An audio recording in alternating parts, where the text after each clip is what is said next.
Alright, what's up, Shifty Mick? Thank you for the follow.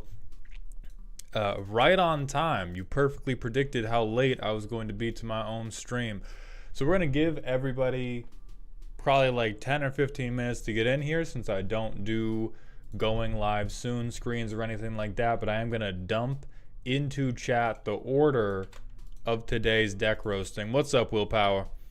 So I'm going to dump the order in so that we can begin calling roll. Willpower, I see you here, and so if nothing else, we will get rolling with you if no one else shows up. But Zreal is also here, and they are first, so we will be starting with Zreal. We will move on to Willpower, and then based on when we see everybody else get here, we will continue making those decisions. What happened to the squirrel with a gun? That was a Variety Day stream. It was a game that I liked. It was a relatively good time, but it did not really grab me. What's up, Rubber?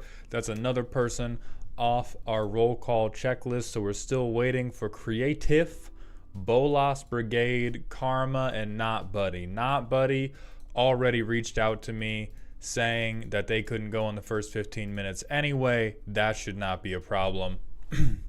What's up, Elijah? I need a recommendation for a commander. I play Kinnan, Paco, and Haldan, and Mono Black. Let's see what the hell Paco and Haldan do, because I don't know who the fuck they are. What's up, Spellbreaker? Okay. Exile the top card of everybody's library, put a fetch counter on, do some 1/1 stuff. Okay, so we have Temur, we have a little bit of Theft, we have Mono Black, we have Kinnan. I mean, that sounds to me like you enjoy having stuff, which, I'll be real, covers so much shit, my guy. You like having stuff, and if you say Mono Black and you say Kinnan, that sounds to me like you like having stuff that other people don't have, or you like having stuff and preventing other people from having it. And the things that are probably going to work well in that context for you is anything that says the word theft. My favorite type of theft is Mothman theft, because you can mill motherfuckers and then you can take things out of their graveyard. So you can also use the secondary commander from his precon, which is, I think, the Master Transcendent. Yeah. This person, target creature card that was milled this turn onto a battlefield. That would also do it. What's up, Royal Banana? Please help me. I can't get this deck to 100 cards. How many do you have? 170? Seek Christ, brother. Seek Christ. All right, we're not going to review this whole deck because we have to get into the actual deck rows for today. Banana, yes, I am reading chat, but I'm reading it from TikTok, YouTube, and Twitch all at the same time, so some stuff gets read a little bit behind other stuff. So anyway, we're not going to review the whole deck list. I'm going to tell you right now, if you have 170 cards in the main deck, I think you are going about deck building wrong. I am very precocious in how I go about building decks. I basically never get above 100 cards in the first place. But if you are going to like almost double a 100 card deck, you don't need cuts, you need a guillotine. Willpower has it correct. You need a guillotine. You need to get French on that deck.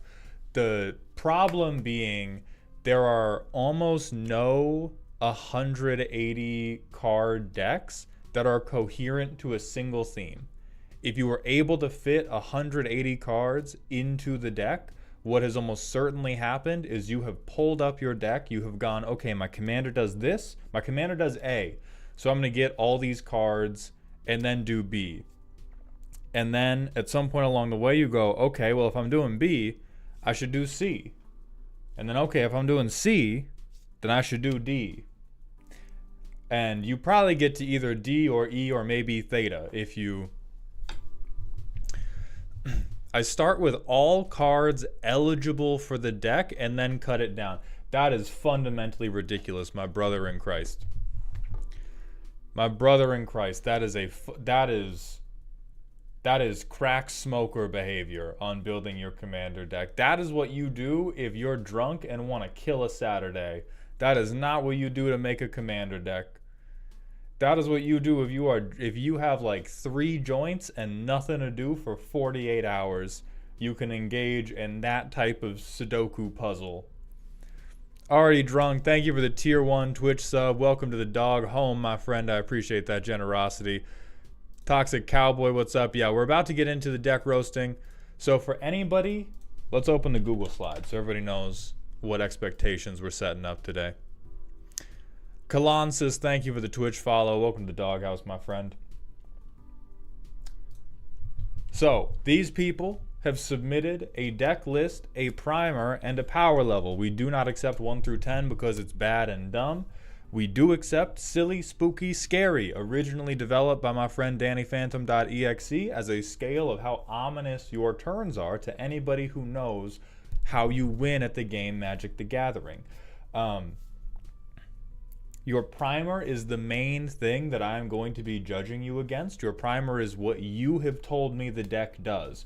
So if you are a maniac, I may still love you. But you know what I don't love? Liars. I don't love deceivers. I don't truck with Judas Iscariot, that type of business. If you have misled me or misled yourself about what the deck does, I'm going to come down on you for it, and I'm going to let you know.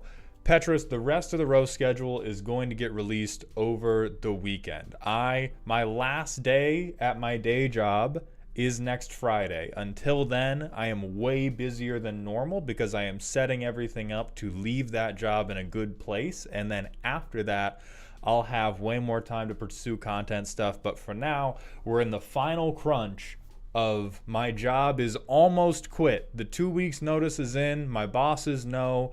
We're just building the off-ramp right now. And so the weekends are really when I have time for the clerical work of content stuff right now. And so over the weekend, we're going to set up all the other roasts. Ricochet, thank you for the Prime sub. I appreciate those Bezos bucks, my friend. And you've started a hype train. God bless you, even if I don't believe in him. Also, already drunk, thank you for the 4 months in a row at Tier 1. Welcome back to the dog home, my friend. So without further ado, I am going to pour my 7-Eleven Select electrolyte beverage into this glass of ice. And then with my version of Lean on the Rocks, we're going to get into this deck roasting.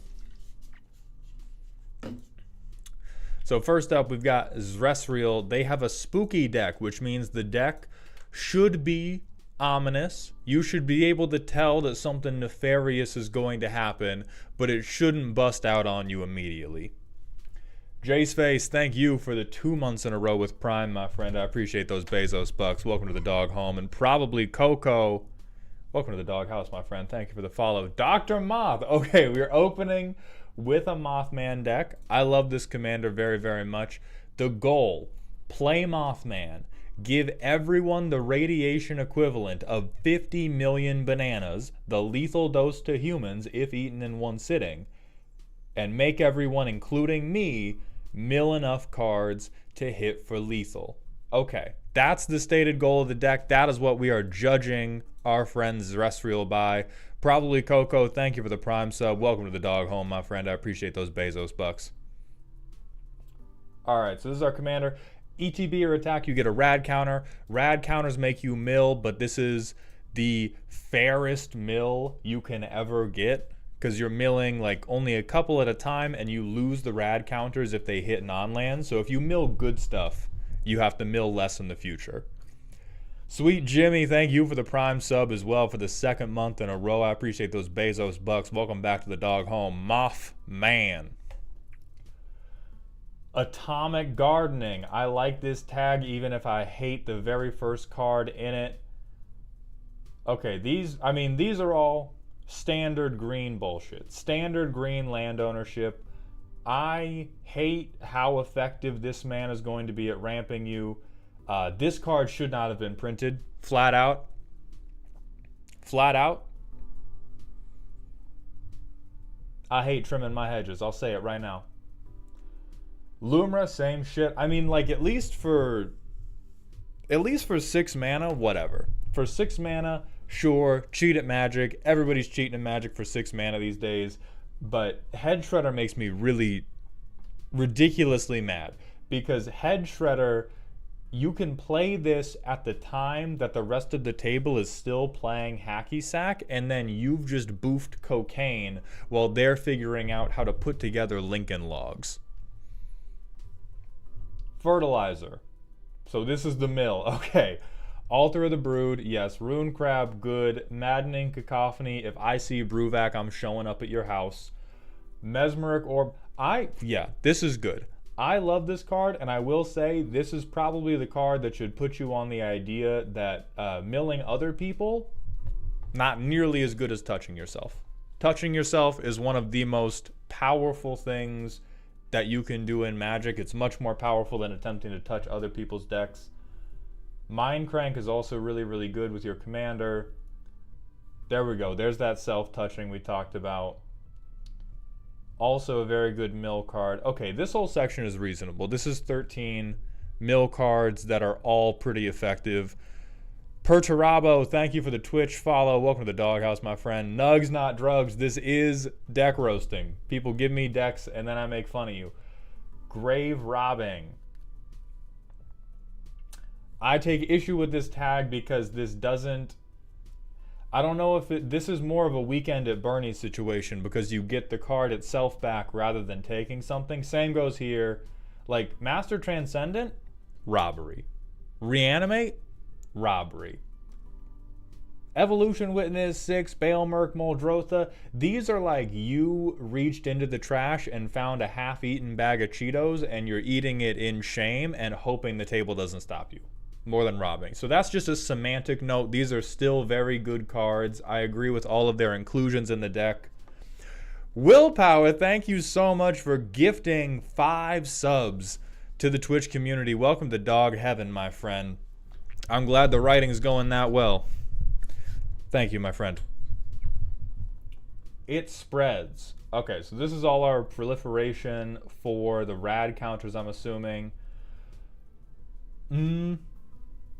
I like everybody but Captain Barbosa. I'm not sure if I agree with the inclusion of the Pirates of the Caribbean sub-theme, mainly because I haven't seen any token generation yet. We've seen a lot of reasons you might want to proliferate, but to proliferate we have to sacrifice another creature, and you have a little bit of, you got a little bit of stuff to get creatures back. This is not a whole lot of stuff.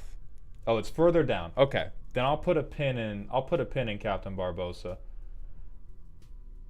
You good. Hey, my fault. My fault. You good. Yeah, you got Micro Tyrant. You have Micro Tyrant and Mesmeric Orb. Do whatever the fuck you want. Hey, sacrifice as much shit as you need to. I believe you. Bear Grylls 83, thank you for the tier 1 Twitch sub. Welcome to the dog home, my friend. I appreciate that generosity very much. And then Formless Genesis, Radiation-Based Evolution. That doesn't say radiation. So this is the 1/1 counter stuff. Yeah, okay. So Pharaoh Ghoul cares about rad stuff. Mirelurk Queen cares about rad stuff. The rest of this is just me put 1/1 counter on thing. 1/1 counter, kill you.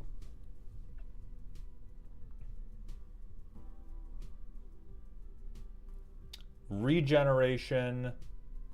Okay, so we have 2 pieces of life gain in case we ball out too hard and people are racist against insects. That makes sense to me. Tubesy and that Ted dude, thank you for the Twitch follows. Welcome to the doghouse, my friends. And Rubber, thank you for the Prime sub. Welcome to the dog home, my friend. I appreciate those Bezos bucks. And Crazy Goalie, thank you for joining Willpower in Dog Heaven. I appreciate those 5 gifted subs to the Twitch community. Alright, then 37 lands. That's extremely reasonable. Scavenging.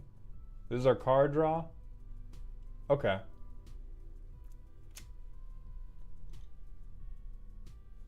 I'm not a huge fan of how conditional the card draw is.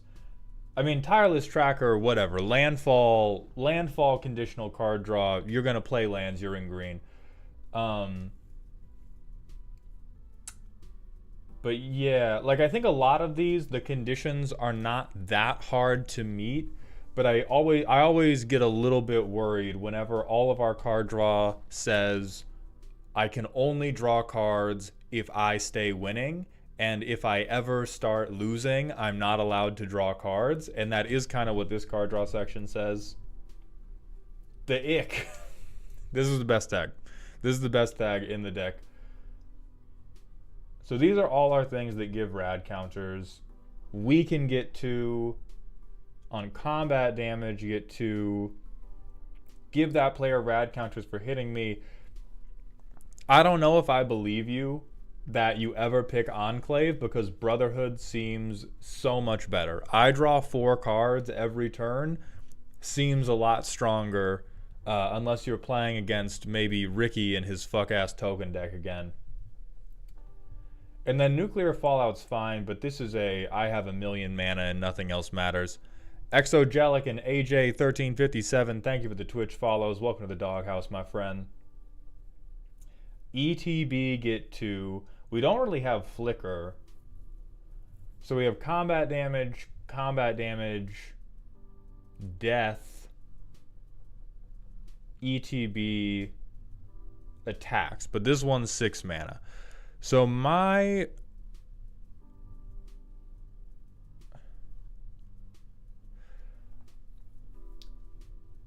first true negative about this deck, we referenced in your primer the give everybody radiation poisoning equivalent to 50 million bananas, right? We said we're going to kill people with radiation.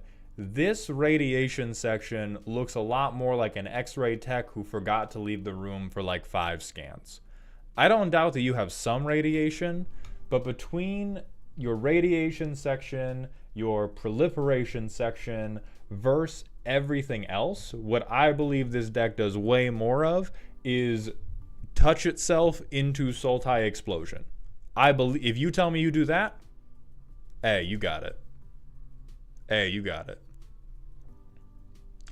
But other than that, I don't know how much I believe you when I say that this gives you a shit ton of rads. I know that Mothman also gives radiation, but he's giving 1 counter on ETB and on attack. So if you tell me the deck is lethal radiation poisoning, I'm expecting like you're flickering Mothman, you're flickering all these creatures that are giving other radiation counters. Let's test it. Let's go to the playtest and see how many bananas this deck can inflict on people. So we'll use Monarch. This is gonna be our radiation token.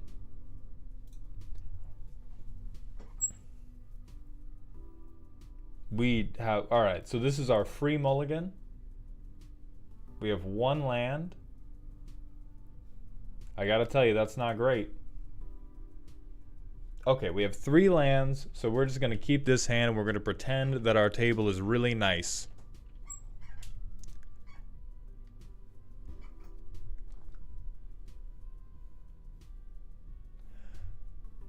Why are we breaking the rules now? Because I like Mothman. Suck on it.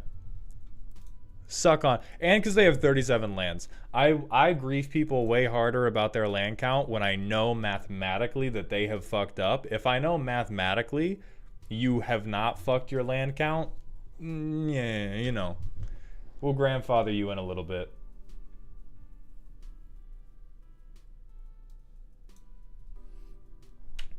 So we do a land, 1 card for turn. We can Soul Cauldron immediately. We can Evolution Sage immediately. We have nothing to proliferate, but we can drop Mothman. All right, so now we've got Monarch. We put a rad counter on the table. We go to our next turn. I believe it's main phase 1 we mill for the land counter. We got a non-token thing, so we put 1 counter on this guy. We drop a land, we proliferate. We put another rad counter on motherfuckers. We play Dreamtide Whale. We swing.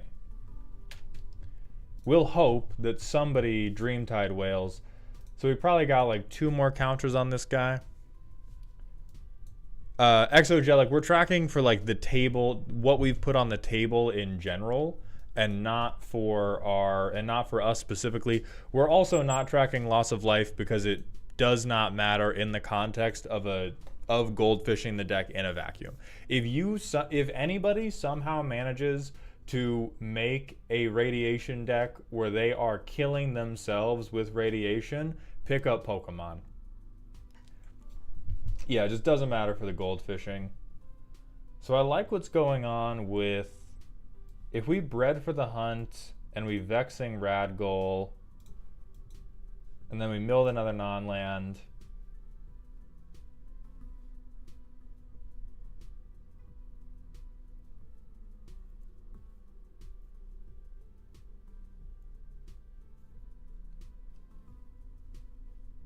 Can we double drop? No, we don't have the mana to double drop again.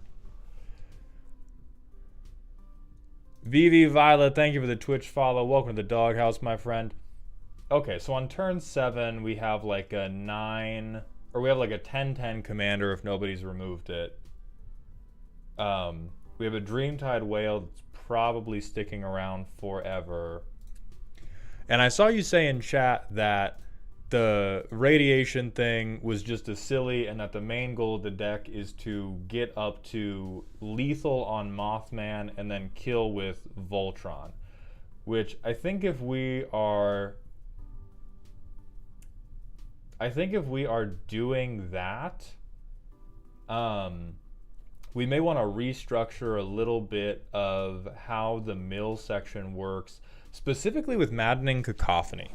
Because I do not think Maddening Cacophony is that good of a mill card in the context of Mothman's ability when you have so little theft from other people's graveyards. It is really good if you have Bloodchief Ascension already stacked, but I think that's a little bit of a pipe dream condition. Because Mothman doesn't let you put more counters on one thing, he just lets you put counters on a wider and wider board if you mill a lot of cards. And so you can kick Maddening Cacophony, or even if you just mill 8, like you're probably getting a guaranteed trigger on 1, 2, or 3 things, but I struggle to believe that it's the best possible thing we could do. Alter of the Brood's pretty good. Consuming Aberration's definitely good.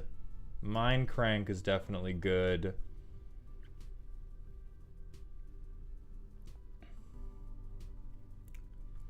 This makes me question Barbosa even more if the game plan is Voltron up the Mothman.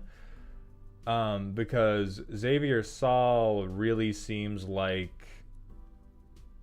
this seems like it works really, really good with 1 or 2 cards in our deck, and then really falls flat with most of the other cards in our deck.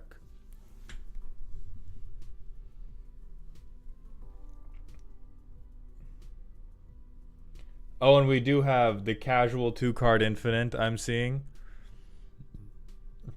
So we have Bloodchief Ascension plus Mind Crank. Troper, we're going to get to the suggested ads. I'm trying to keep the sections of this cleaner for the editor, and so I'm going to try to look at the deck, do the things we're taking out, then do the things we're putting in, rather than just having it be this big mismatch of check on every suggestion as it comes in.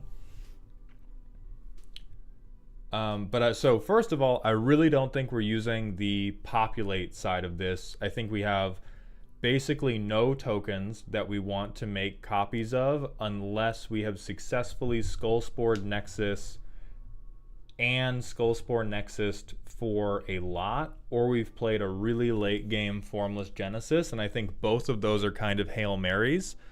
Yeah, you mostly use it for Proliferate, and at least in the playtest we did, you really didn't have that many tokens.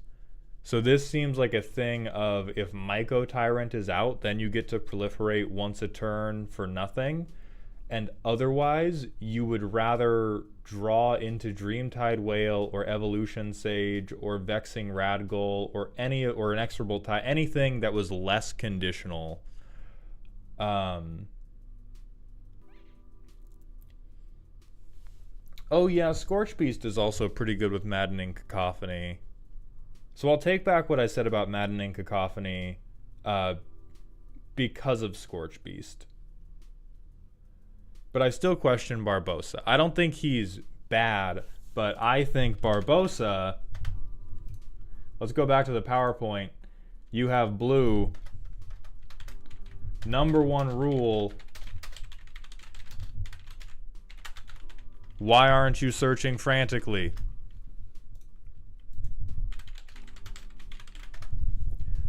I think Barbosa is worse than this. I think all of your other synergy pieces are better than Barbosa, and I think if you have a card that is like technically doing a thing but is doing a thing worse than all of your other versions of that card, and you do not have any efficient card draw, you should probably get some efficient card draw up in there. Now that's depending on how good you want the deck to be. If you think the deck wins enough and you think Captain Barbosa's cute and you just want to see your cute cards, then it's probably fine.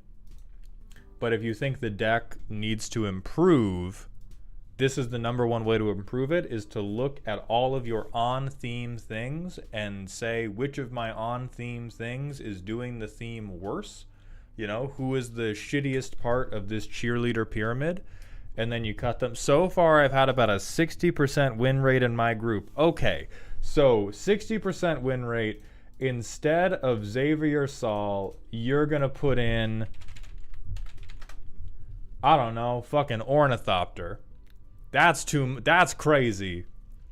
You're going to put in Ornithopter for half of the cards in this deck, and you are going to buy your playgroup a subscription to your local library service.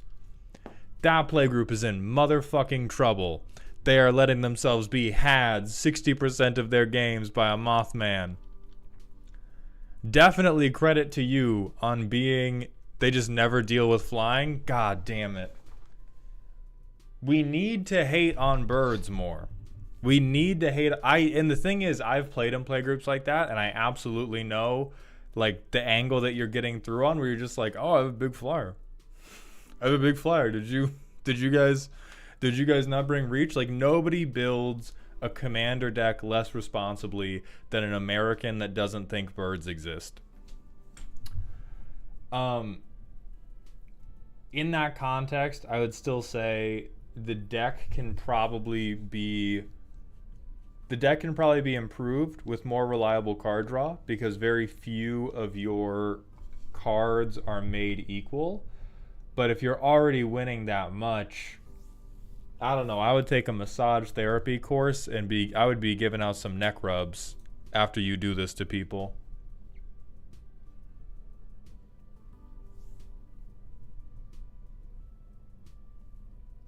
So, final verdict. I love the deck because I love Mothman. This is about a 5% radiation deck, and it's a 95% holy shit, Mothman got ass. Why is it coming towards me so quickly? That's what the deck does. That's not bad, but that is my final verdict on what the deck is. It is a Mothman is caked up, and he is chungling that thing down towards my skull. Kyo Gray Boy, thank you for the Twitch follow. Welcome to the doghouse, my friend.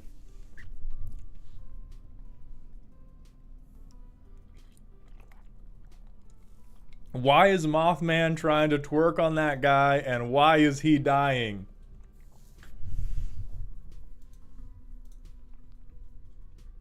But I do like every synergy piece you picked. I think they do all synergize. I just think some synergize a lot better than others, and if you ever wanted to improve the deck, I would cut the lower synergy things for the frantic search test.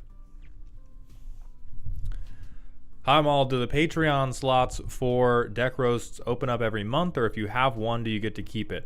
So I think right now, if you have one, you get to keep it. When I initially set up the cap, I thought it reset the memberships every single month, but it doesn't do that. And as far as I've been able to tell so far on Patreon, I can't do that. And so right now, if you're in the $25 tier, you can hold on to it.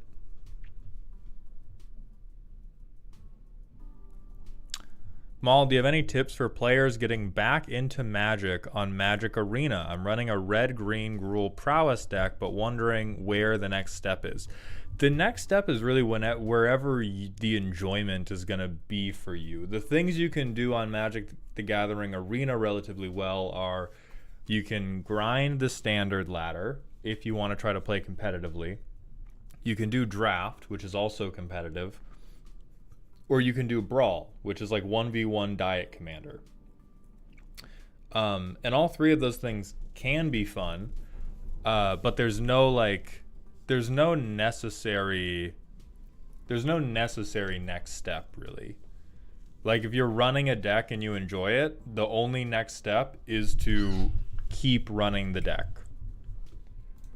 And to echo some of these comments in chat, this is the other thing. This is the other frantic search test. It's good card draw, it's proliferation, etc., etc.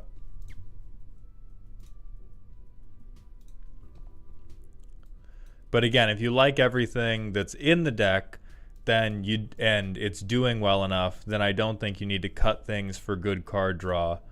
But if you were ever in a position of wanting to make cuts, that's where they should happen.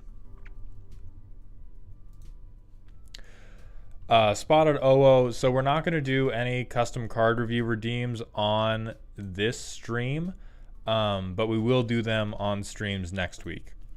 And then Troper, thank you for the 100-bit cheer. Objection, the metric is 40,000 bananas in 10 minutes to kill someone. Also is out of the tombs for this deck.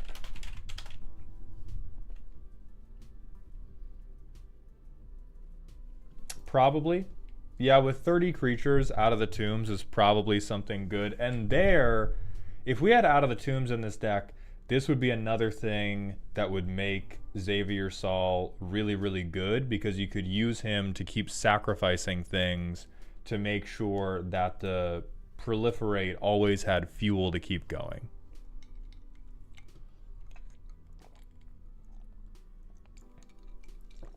All right, we're going to move on. I do not see creative, so we're going to move on to Willpower. Hello, Mauld. This is the last of my currently built scary decks. I saw this commander played on some YouTube channel. Might have been TCC, thought it was funny, so it went into the back of my head, and at some point I decided just let me do it. So I built it, not expecting it to go as hard as it did. Then it went very hard, and I made it better, and now it goes super hard. This will probably be my only ever There Are No Pathetic Cards deck, because it does exactly what I want it to do, and nothing anyone says will change my mind. Also, this is the first time I wrote an actual primer, so check that out. Finally, I hope you remember what I'm referencing when you open the link to the deck. Motherfucker, did you send me a riddle? Hold on. Yeah, you sent me a Alright, if you have the deck link, drop it in here, because all I have on the Google form response is this series of numbers. Somebody get me somebody get me Tom Hanks right now. Oh, Derek, you are here. Okay, we're going to circle back to you after doing Willpower.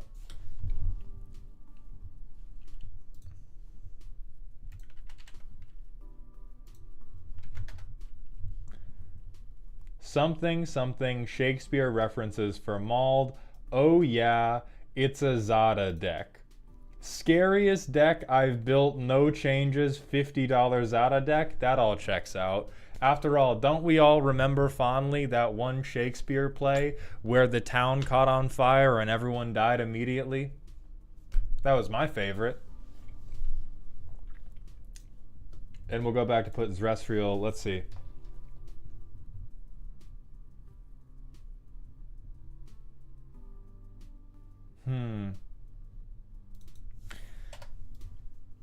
This is definitely, oh my god, it's functional.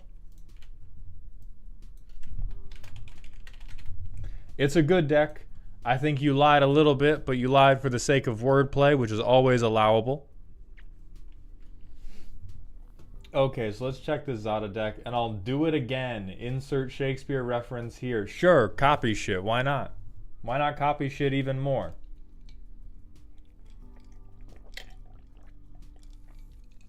Card draw, make dudes.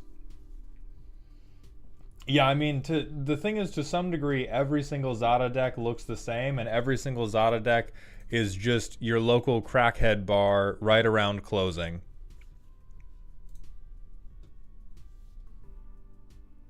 Game enders? That's not a game ender. Everything is a game ender. This is just a crash out deck. Last month you complained that people weren't giving you simple descriptions and were instead giving you Shakespeare references. Oh, that's good. Oh, I appreciate you. I appreciate you.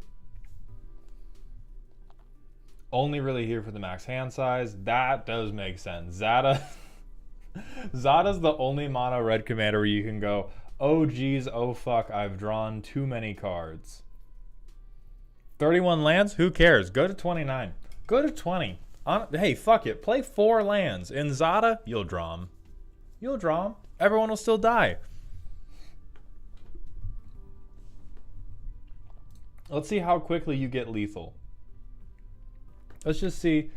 No mulligans, because we don't need that bullshit. We'll get 2 goblins for the price of 1.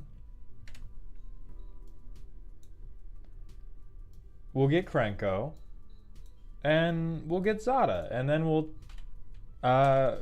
stack Krenko, and hey, we have, what is this, 6 goblins? That's a reasonable amount. Hey, it's turn 5. They didn't kill my commander straight out because we're playing casual, and casual's fun, and casual's for winners who like each other. So let's just count this up really fast. So we'll do that here. I am going to lick your eyebrows off, Will. Oh. Oh, that is not good. Oh my god, okay.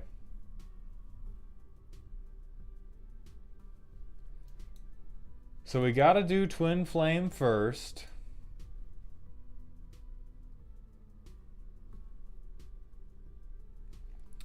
So we copy everything.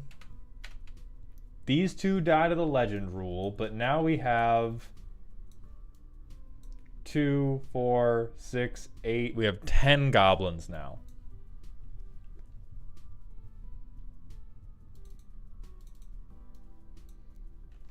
We have 10 goblins that all get +3/+2. We have 10 goblins that get another +2/+2. So we have, on turn 5, in a $50 deck with 30 lands, 50 additional power.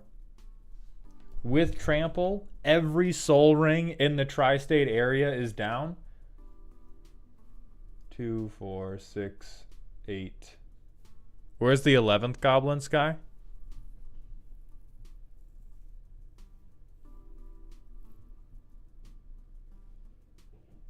Royal Banana, the decks for this stream were chosen before the stream. You gotta scry for each goblin, super important. Super, we'll scry 11 times. Hey, that'll stay on top. That'll stay on top 11 times. Tony will fucking die. Oh, true. Well, we have 11 goblins. The new one from Instigator can't hit, though. So who gives a fuck about him, right? Like, the guy that comes in for the Instigator trigger, he's over here with Summy Tummies like an asshole. Because all of our Twin Flamed copies got haste. But this guy, no haste. He's not doing anything to help the cause. He's sitting there bricked up, not swinging at anybody. Joey Bug, the mana rocks are exploding from Dreadmaw's ire.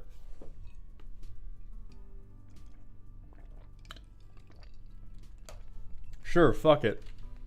This is basically unplayable, but who cares?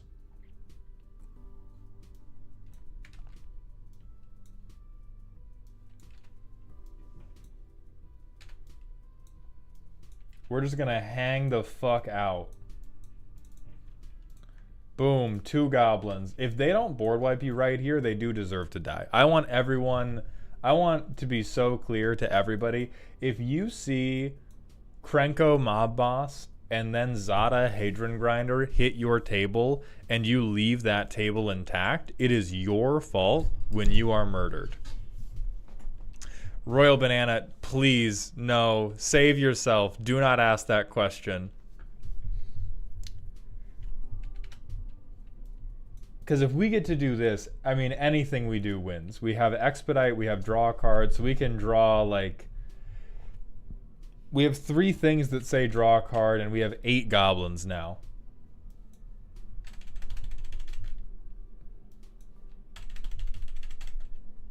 Uh-huh. Uh-huh.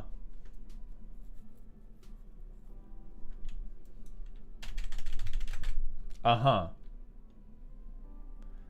Oh, and we have Fists of Flame. So we spend... Fuck Trader is greed. I don't give a fuck about ramping. We're not mono green. We're spending 6 mana and everyone's dying. We drew like, what, 30 cards or something? We drew like 30 cards. And we have trample and like plus 30. 2 people are dying because you have commander damage and then... But what if Zada dies? Why would they ever do that, Royal Banana? That is in fact why I said if you don't respond to this, you deserve to die. I mean, I think my... So I made a Zada deck at one point. The reason I did not continue playing Zada is that it felt very weird to me to have a deck that was basically you knock me out of the game instantly and you put me in dumb baby jail, or I kill you turn 5.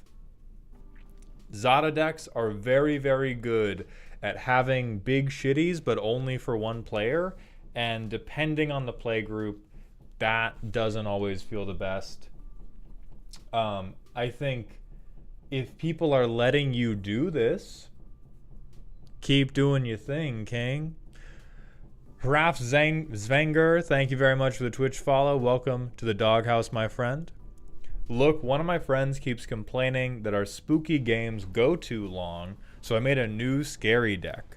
That does make sense. I do think what this deck looks very good at is this deck looks very good at killing somebody or creating enough pressure to collapse the house of cards that most like battle cruiser games get into. Zada's a DPS check. Either you pass the check and Zada dies, or you all die. Yeah, that's another way to think about it, is Zada's going to create a very set amount of pressure, and she's like a very good... Zada is a citronella collar for any of your commander tables that play too slowly. They will force everybody to either run a responsible amount of interaction, or you get to play 8 different commander games in one night because every game ends in 10 minutes. So it does have a use. I will say that. There's definitely ways to make it better, but I'm going to hold my tongue out of respect for Willpower's request that we don't make it better because, in his words, I'm a dirty little shitlord. So we're not going to do anything.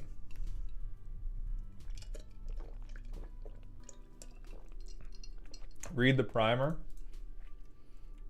It's a pretty normal Zada deck, but it lacks an ingenuity or uniqueness it makes up for by punching people and winning games. One goal, build a board, use Zada to make that board big. Zada, Zada, Zada, Zada, Zada. Does one thing very well. It storms off like crazy, can kill early. It's cheap, easy, and free. I like it. Hey, that's a good enough reason for anything. Cons, it only does one thing at all. There's no interaction in this deck, period. There is. You have more player removal than any other deck that has ever been submitted to these roasts. There's no protection in this deck. It wins or dies by going very fast. If you don't get the Storm Engine going to a win, it can stall out and leave you hanging. Math is for blockers, does not exist. You have to pay so much attention when running the deck. You have to not deck yourself. You have to remember how many cards you're about to draw, how many times you copied something, how big each creature is, which creatures have haste, which creatures have summoning sickness, how many spells you cast this turn, and more. Krark is a bitch, even though he's great. I love seeing what the red players think of as math. Me, when I have to count how many cards I've played in one turn. For the most part, you have to win in one turn. This is because the main way to win is by swinging out, and you have to make sure you're killing everyone, or you just get killed by the crackback because the table can't afford to leave you alive for another turn, or you've just dumped everything the deck has into winning, and there's no more gas in the tank. I don't think this is true. I think this is like, as you begin to understand the difference between this and what the deck can do, even with legal mulligans and not friendly mulligans, that's going to be the difference between like plat elo in League of Legends and like masters elo in League of Legends. The playtests we were doing, the deck was really good at killing one person by like turn 5, and that is soon enough that if you kill one person, most tables can't full kill you on the crackback. Or even if they can get you really low, you can then just threaten like, hey motherfucker, you can be next. Mono red players think numbers bigger than 7 are too large for the human mind to fathom. I know Will's not only a mono red player, but that is true about mono red players.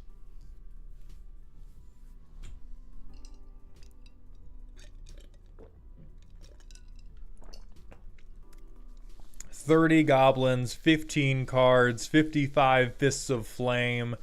Yeah, I mean, I think that's a thing of probably waiting too long to bust. Like, this deck should almost certainly be trying to bust a fair bit sooner than however deep you need to get to be giving 30 goblins fists of flames. Like, we have Krark, so let's just try flipping some coins. Okay, we'll say tails we win to make this shit more interesting, just to see what would happen in a world where we did stay winning. So we get to make a treasure, and I realize there's an argument for doing this after Zada's out, but I want to ramp into Zada. So we're gonna dump one treasure to get this guy out.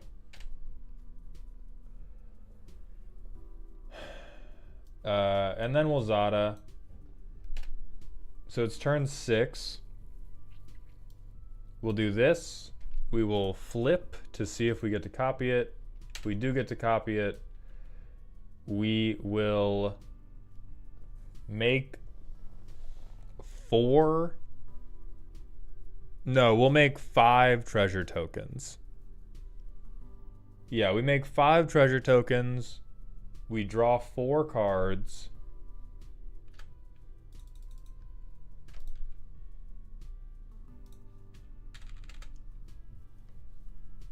We get to play a land after that. So we're down on 1 land.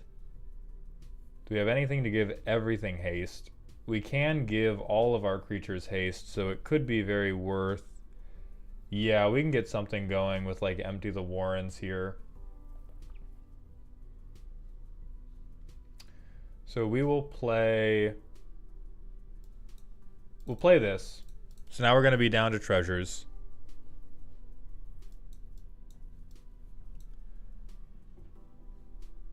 And then we just play the cheapest thing possible for 1 treasure, but we make a treasure.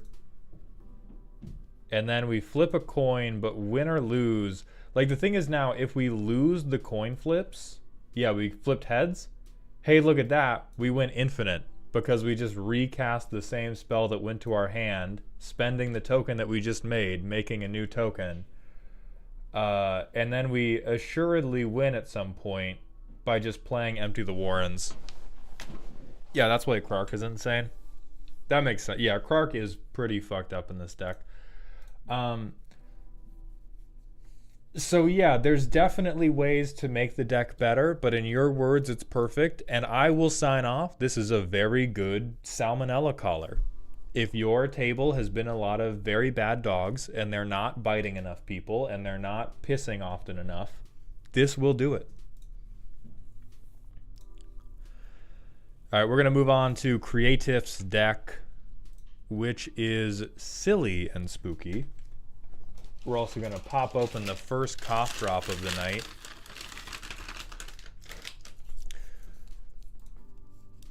It is intended to cause chaos for the rest of the players. It is not intended to win. Okay. So, real quick morality check. I generally despise decks like that. I don't know anything else about this deck, but I generally despise decks like this. If you come to me saying, I don't plan to win, I hope you do not intend to walk out of here normally, because I am going to act up. All right? This is not a slice of life anime. You are not the comic relief. Do not bring that shit to me. As a matter of principle. As a matter of principle.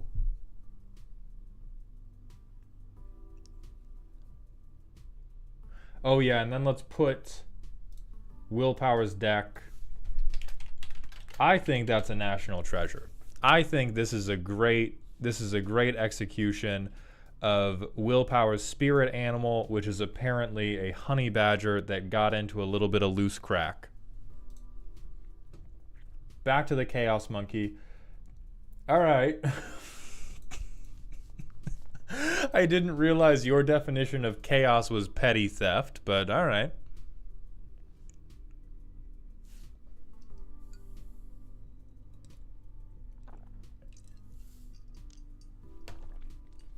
Removal. That's a little bit chaotic. Sure, that's also chaotic. Bid light. I like this. If you don't always outbid, though, I'm taking back your chaos card. I mean, robbing a bank is pretty chaotic. That, in a semantic meaning, it can be, but it is not chaotic in the sense of, like, chaotic good, chaotic evil, chaotic neutral. Bank robberies, hey, here's the thing about bank robberies, typically planned. Typically planned out quite a bit. Like, if we want to, like, Heath Ledger's Joker, that bank robbery, he planned that shit. He had like 5 school buses ready to go. He had masks. They custom ordered those. Have you been to a dollar store? Do you know what kind of masks are sold at your local dollar store? That shit was orchestrated. They put in a custom cosplay order. Somebody 3D printed those fucking noses. All right? That shit was planned. What's up, Arthur? Okay, you always outbid, you get a point. Flip a coin, board wipe? Sure, fuck it. Oh, you are going to hell. Deck's perfect. Deck's perfect. Dance with Calamity? Deck's perfect.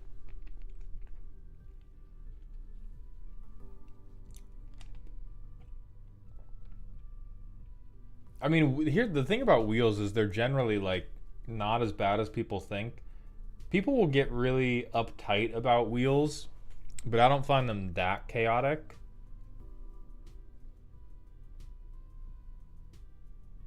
Okay. You know what? You know what, man?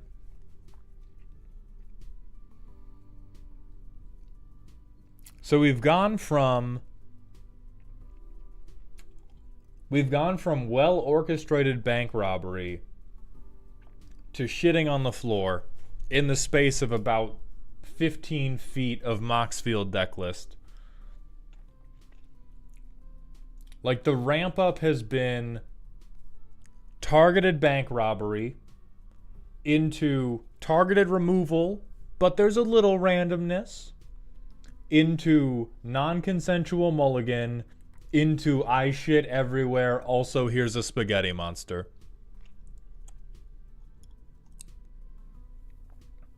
Oh, thank you for the kind words, Kevin.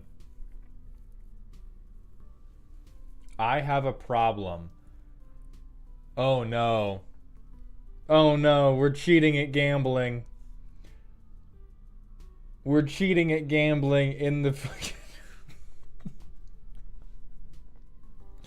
You should be forced to write a 20-page essay on why a stack this complicated is bad. You should be forced to write a 20-page essay on why making stacks that reach to the ceiling of whatever room you play Magic the Gathering in is not something done by people who deserve to go to heaven.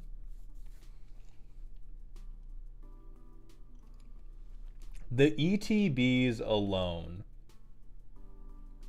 if you hit a fucking Glimpse of Tomorrow with Krark and Krark's Thumb, I won't apologize for art. I mean, Power Balance is just good. Game of Chaos. Calls heads or tails. If the flip is in your favor, you gain one, lose one. Otherwise, you lose one and the opponent gains one. The winner of each round decides whether to continue double the stakes in each round. This is dope as fuck. So you have both the best and the worst Chaos cards I have seen in any deck. You do have a problem just with these 3 cards. This is fucking based, and I have not seen it in any other Chaos decks.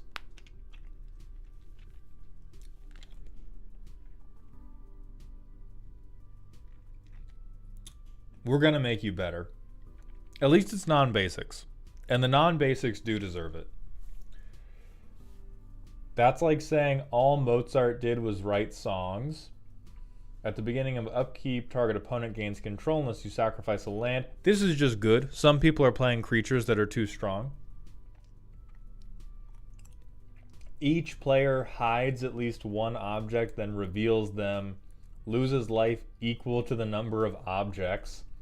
Alright, so I see we are favoring the Hot Topic kids by picking cards that allow the dudes with all the rings to win the game.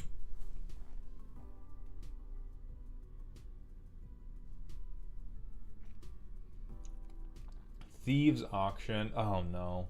Oh no.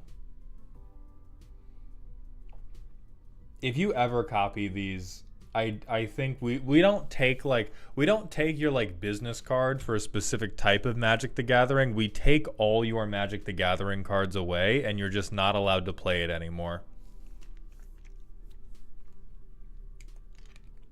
The Chaos Lock. Is this even a lock, or does it just make everybody go, fuck it, kill me? Does it make everybody go, in response, I scoop at instant speed? 45 pieces of ramp, sure. Krark is not meant to copy the complicated stuff. Okay, so Krark is meant to copy... I mean, the thing is, if he's not meant to copy the complicated stuff, is that not the point of a deck that's so chaotic that it's not even trying to win?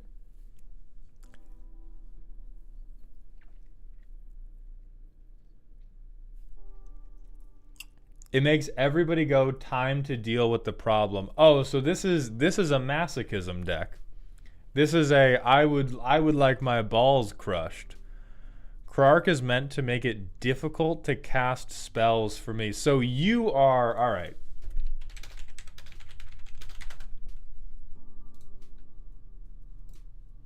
So this is you, huh? Is that what we're saying? So it's not even I don't want to double cast Scrambleverse. I want to threaten to double cast Scrambleverse so that you'll punch me so hard I can feel something again. There are people that will do that for you. You know, online. We don't gotta be, yeah. I like that this is the part where you're like, yeah. Self-portrait. Fuck.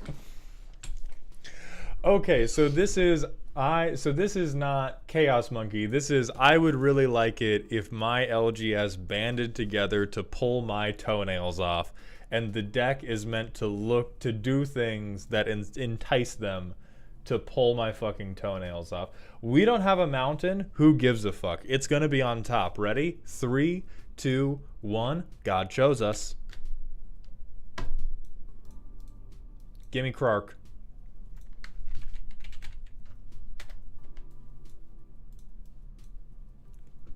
We're gonna roll a die now.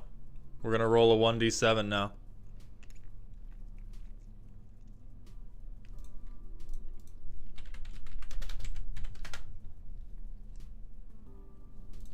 One. Faithless looting. God chose us. That's it. God chose us. Next turn. What's up? What the fuck is up, Denny's? Turn 3, no Ragavan, no land hand, into Gamble, into Krark and Krark's Thumb on turn 3. If this does not get your foreskin removed, nothing will. Nothing will.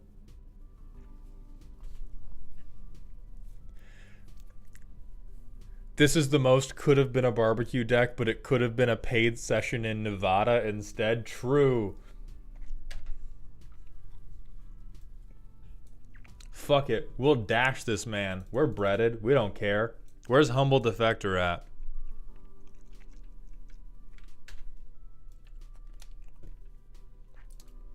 We'll dash him again. We don't give a fuck.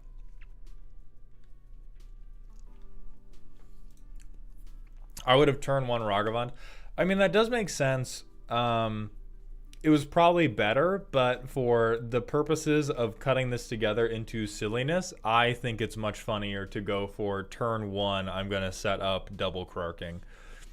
Call me Pork. The deck submissions are done via Patreon right now. Someone explain the benefit of using Humble Defector, please. Not just in this deck, in general.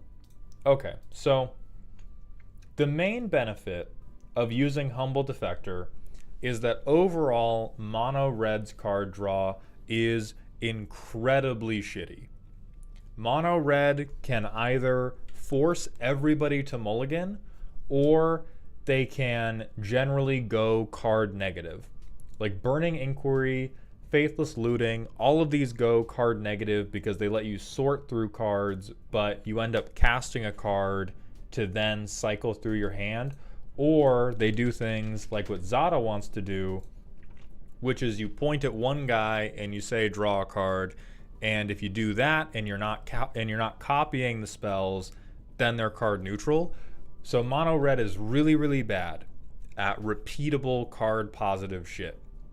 And a benefit of Humble Defector is that in Commander, you typically have some type of political environment going on. You typically have one person who's clearly in the lead, or you at least have a group of 2 people that are doing better than the other 2 people.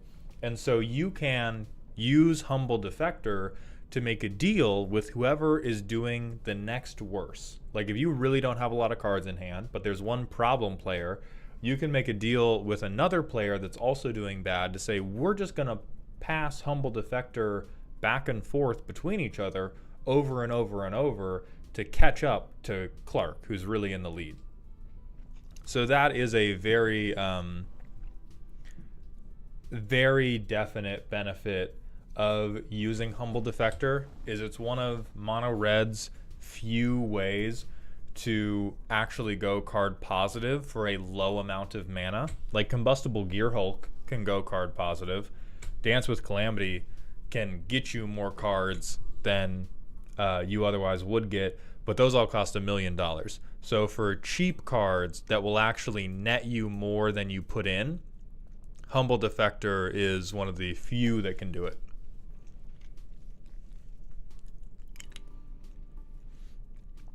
Bajur, hello from France, my friend. Thank you for coming by the stream.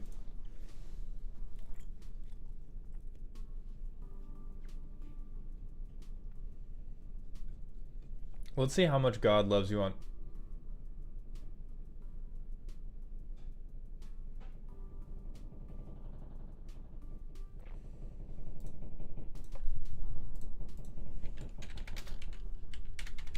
Does your grandpa look like this? Is your grandpa's hair oddly spiky?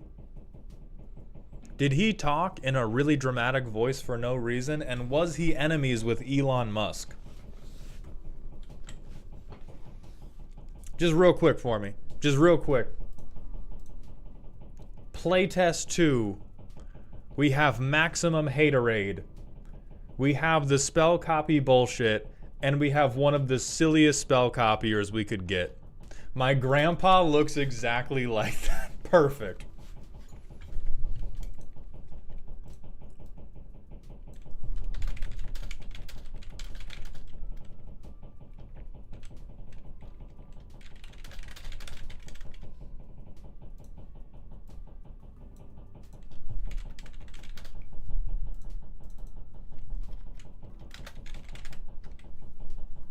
Yeah, hold on. I'm gonna fix whatever is going on in my dryer right now. What's up, John L? Tips for MTGA Quick Draft. My main tip for MTGA Quick Draft is get ready to get blown out of the fucking water, because Quick Draft is not for new players. They trick you into trying to do it when you're new because they say you don't have to. All right. I can't. Hold on.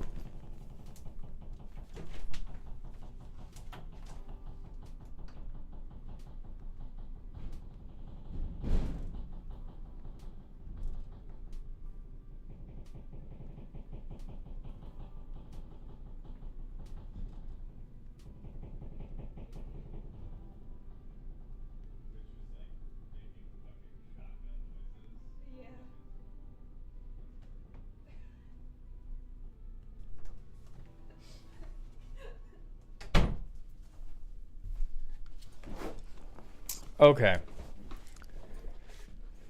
The chair bids do not start at 20. There are no chair bids. None of you get my chair. Everybody fuck off. Okay, so the thing about MTGA Quick Draft, they try to trick you into doing it because they say you don't have a timer, you can do it as slowly as you want, which does make it attractive for new players. But the thing is, because you get to do that, anybody that knows what the fuck they're doing basically gets the perfect deck every time. So the drafting portion is very easy, and then you get to the gameplay portion, and everybody has just like God's most spoon-fed deck. And so if I was ever to do Quick Draft, I would only use Quick Draft to add things to my collection if there were specific things I was looking for. And even then, the bots are going to take the rares and mythic rares away, so it's not that great for collection drafting anyway, unless there are like, I don't even know what you would be looking for to make collection drafting Quick Draft really good. I just hate it. Every time I've tried it, I really hate it. The only reason I would ever Quick Draft is if I really wanted to draft, but I was really busy and I did not have the 20 minutes to spend doing a draft with other people. It is universally worse in every other thing. Hey, so other than Prof's video, how do I get started on MTGO? I will probably make my own video on it because I am now part of the MTGO creator program. And so starting Monday, we are going to be doing all of our Magic streams on MTGO rather than on MTG Arena, because MTG Arena doesn't fucking love me back, but MTGO loved me for no reason.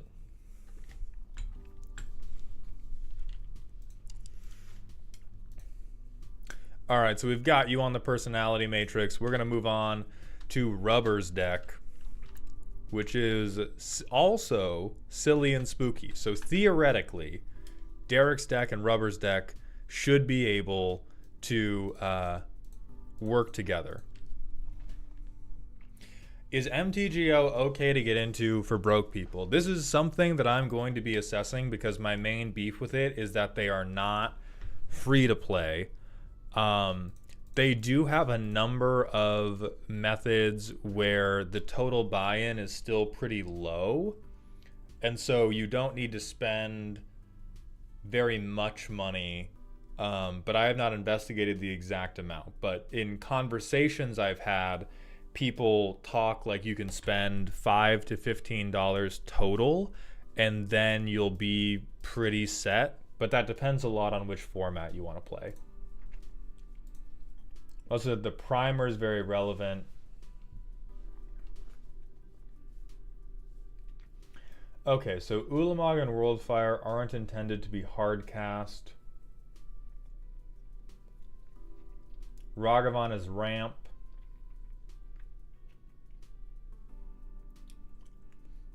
The idea is to assemble the Chaos Lock and encourage people to kill me or embrace the chaos.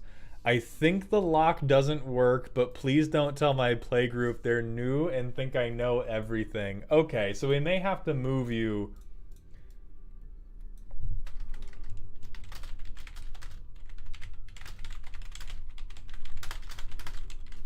I think this may be a more accurate reflection of what's going on, Derek. Right here. I think that might be what's happening.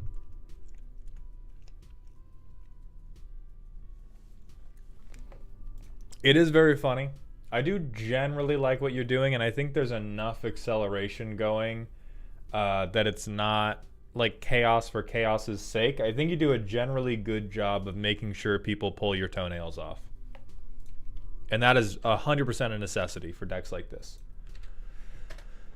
What is MTGO? So MTGO is MTG Online, which is, it used to be run by Wizards of the Coast. It no longer is. It's now operated by Daybreak Studios. A lot of people like it more than MTG Arena, but the thing is, MTG Arena you can technically play totally for free. MTGO you can't. So for a long time I've focused on MTG Arena because I always prioritize having a barrier to entry of $0. Recently, I've been talking to them, and they assure me that you can get into the ecosystem and exist in the ecosystem for a relatively low amount of money. They have other advantages, like having a rules engine that actually works. They don't have any of those dumbass alchemy cards. They have way more of the Magic the Gathering card pool than Arena does. They have Commander. They have way better events. So there's all of these extra bells and whistles that theoretically make MTGO better that I'm going to be investigating for myself and then reporting on to you. There's a couple universes beyond things that haven't made it to MTGO because of licensing concerns, but for the most part, the card pool is a lot bigger. Card pool is a lot bigger than it is on MTG Arena.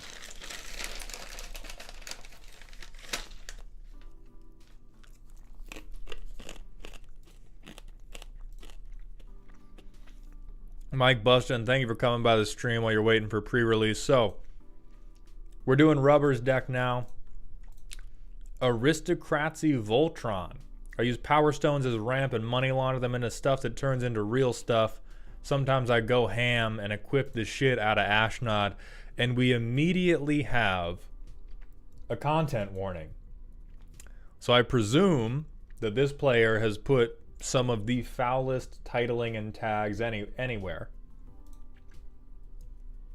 The flesh is spongy and bruised. This is 1984, you guys.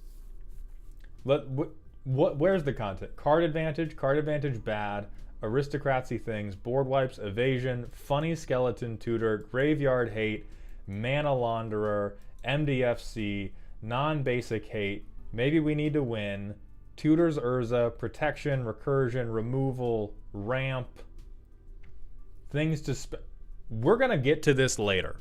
We're gonna get to this in a goddamn minute, Rubber. Token gen Voltron stuff. Do you have boob tokens? What is... We can't be soft like this. This is just a good reference. Oh, turn shitty creatures in. Oh, it has swears in the description. And then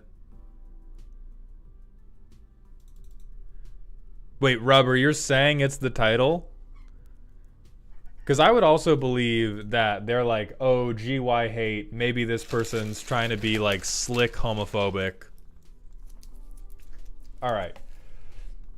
Let's look at the actual list. So when you attack, you can sack something.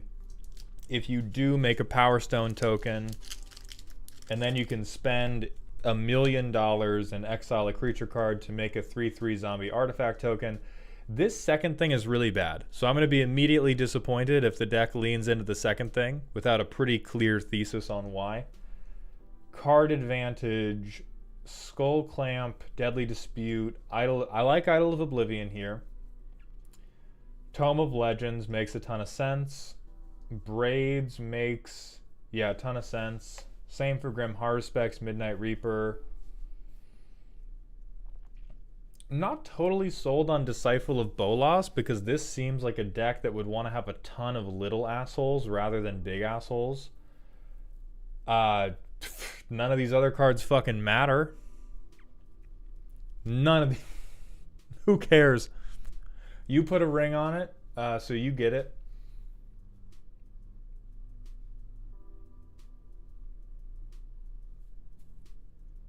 I mean, Ornithopter could be in your card draw section if we have the One Ring in Bolas' Citadel.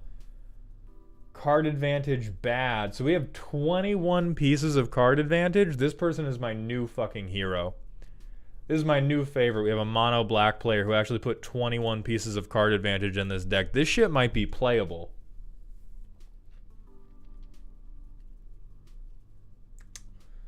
So we are making more artifacts. So we probably need just like a shit ton of artifact synergies. Aristocracy things. Nested Shambler.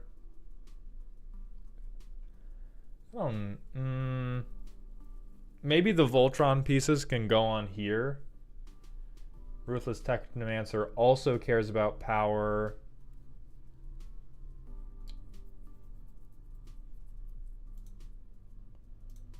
Okay, blood tokens. We have 3 board wipes. We have some evasion. We have a tutor. This is a crazy amount of graveyard hate. I'm going to be so real with you. If you play with another Golgari player and you're turning against your own, I understand it. Double bogging on them. Double bogging on them is a little much, my man. Smiling Bandit. Aristocrats generally means you are sacrificing your own creatures to either get cards, get money, or get some other type of advantage. Huh?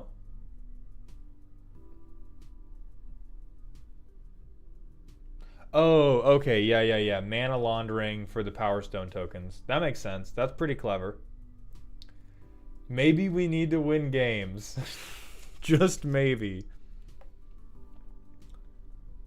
I don't even think this guy can. I know this is the like when the black players crack open the all reliable for win conditions. I know Gary's always in there. Does he win the game for you in a black deck where you probably don't have any creatures to count towards your devotion? This and more questions at 11. Haunt of Dead Marshes I believe in. Reassembling I believe in.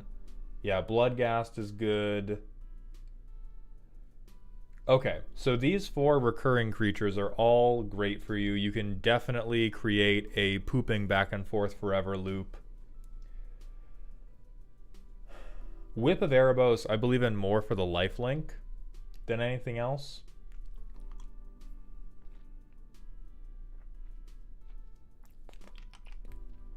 $11 pieces of removal is about right on the mark, even if these 3 are just... You're ramping. Who cares? You're ramping. Fine, you're ramping. I believe you. Big artifacts to spend Power Stones on. Oh, Karn could get a little bit sick.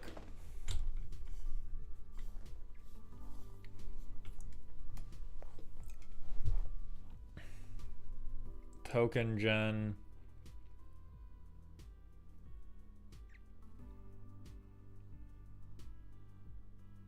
I like Lord Skitter. Barad-dûr is definitely pretty aspirational, and Threefold Thunderhulk is one of those things that only works if the rest of the deck is already working. And the Voltron stuff being 5. My immediate thought is that the deck seems a little scattered, but I want to go to the play test before I give a final verdict on it having a midlife crisis.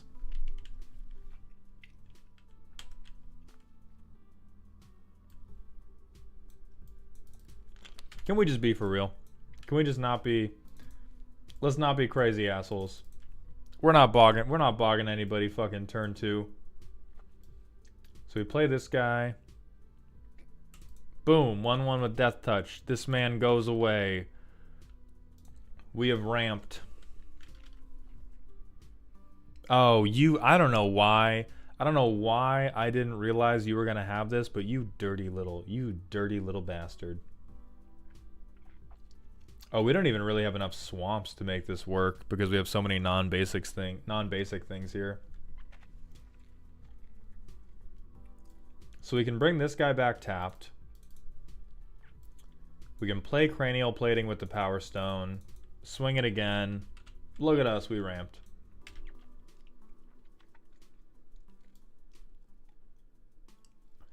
Oh, Cabal Coffers is pretty fucking blank right now.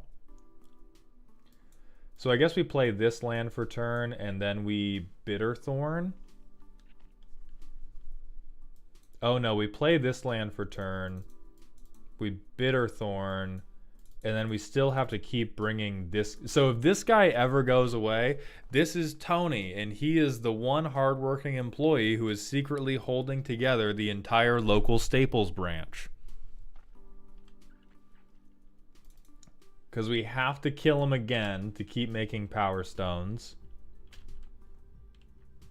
And then we get Soul Ring. Just a note, you can use the Power Stone to pay for the Reassembling Skeleton ability. Oh, okay. And then next turn we can start doing this, and we start ramping for 1,000,000.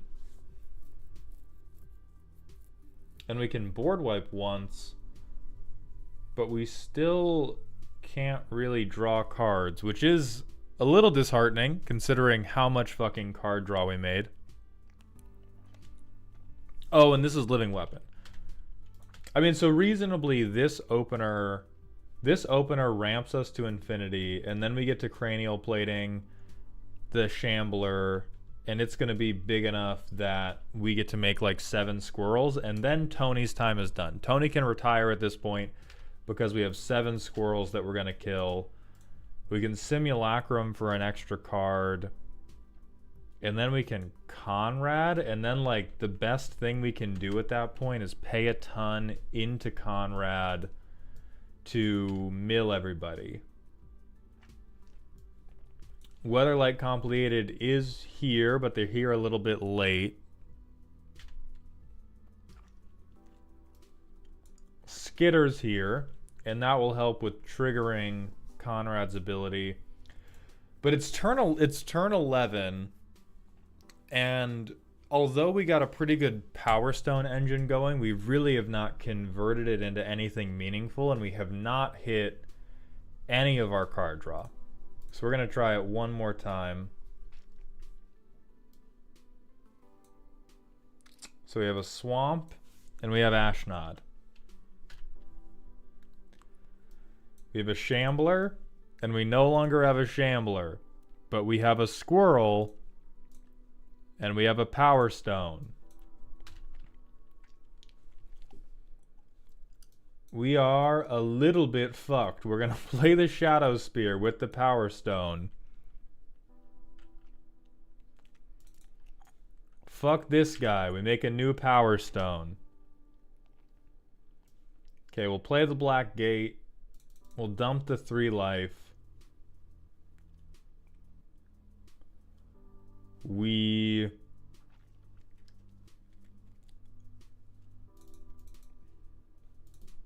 I think we pay 2 for this guy. And then next turn we drop Midnight Reaper. sack this into making 2 Thopters. Make another Power Stone. And that way we get to draw a card. And then we can play Freebooter as well. Oh, right. We can't drop Reaper because we don't get... because Power Stone doesn't work for that. Woof.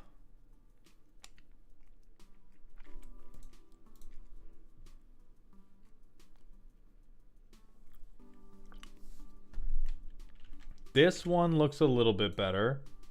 We have lands this time.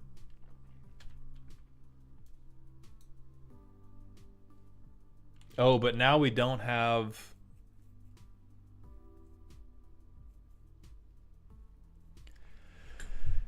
Now we don't really have anything to use with Ashnod.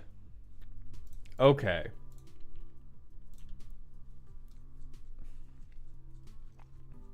Let's look at the curve.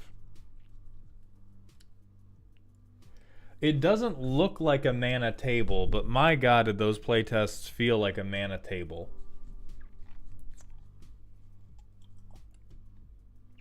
It definitely feels like it's missing somewhere to go at the end of the day. Like we have very, very few ways that pull together a truly imposing win condition.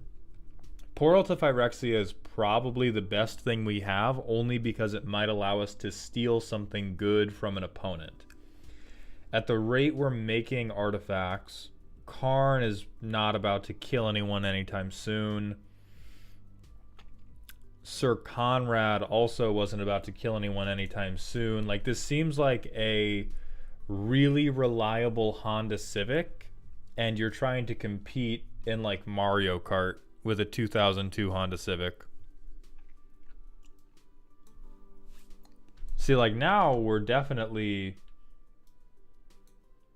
the run-up is going to be fine. Because we're going to Haunt of Dead Marshes, fuck that guy, Power Stone. And we missed a Scry 1, but who cares? We get Barad-dûr, comes back tapped, Scry, same shit, Power Stone. Same shit, Scry, that's fine. Power Stone, Clue. And so Cranial Ram could do it here, but it does feel like it folds pretty quickly to anybody who has a gun and is prepared to commit violence. Like, I guess we could get Hangerback Walker, and then we have enough gnome tokens that we can swing Ashnod forever, but I don't really know what that does for us either.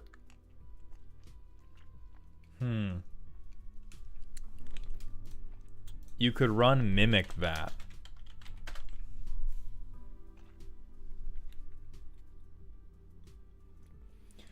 I don't see why we would run Mimic Vat, though. Ikari Gullwing says, Mauled, I want you to know, thanks to you, I dusted off my Ancient Moto account, and I have a commander deck listed as Commander Template that's full of shitbird cards that I thought should go on every deck.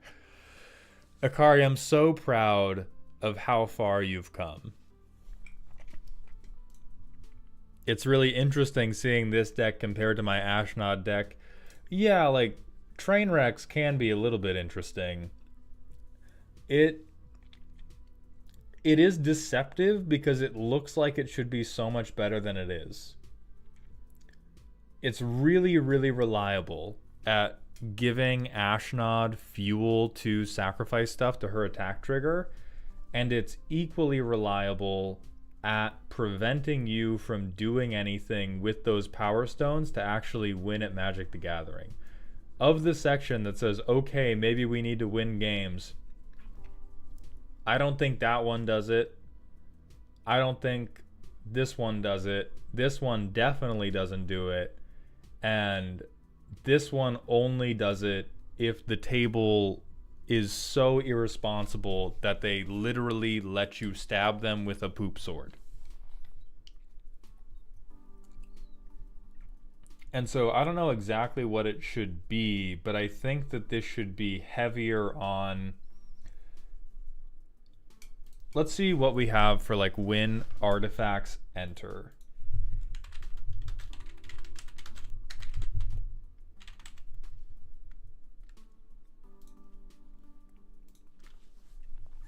Can we do anything?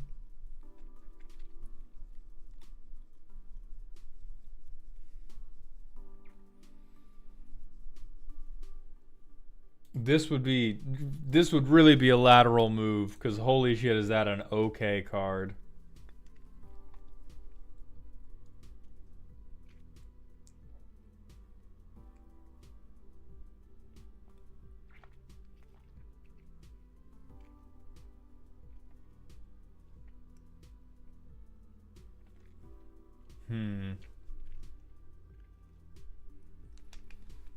Grinding station definitely doesn't work. God, do I not want to recommend, hey, just take a bunch of extra turns.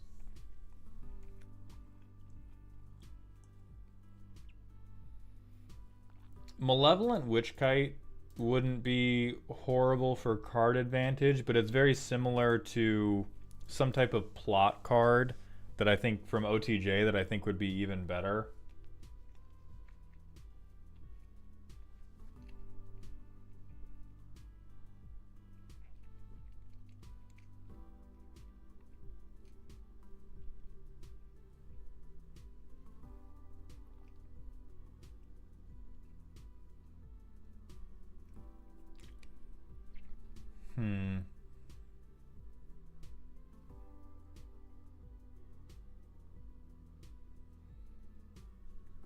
Truly, I do not... Yeah, Pitiless Carnage. That's what I'm thinking of.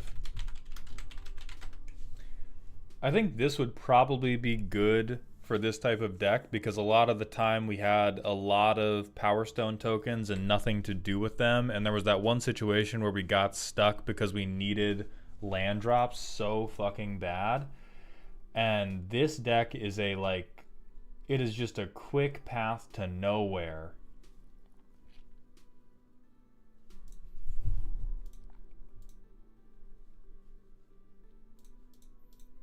It's not Behold My Stuff because it has a plan. It just has like the first half of a plan and not the second half of the plan. The Mighty Roosh, thank you for the tier 1 Twitch sub. Welcome to the dog home, my friend. I appreciate that generosity for the 8 months in a row. Yes, you can use Power Stones for plot, Svengineer. So I don't even know where we put you on the deck personality matrix. Like, it's who took the last... Who stole it? That's the... We need Carmen Sandiego to investigate who took the last little bit of your deck, specifically the last little bit of your deck where you actually kill people. I think the best thing you have to win is I cranial ram and I give you head. I give you lethal head because I've connected cranial ram to Ashnod, and I have like 10 Power Stones, and now I have lethal Voltron damage in 2 swings. But if anybody blocks me, or if anybody kills Ashnod, or if anybody casts Vandal Blast, I am in timeout forever. God Eternal Bantu.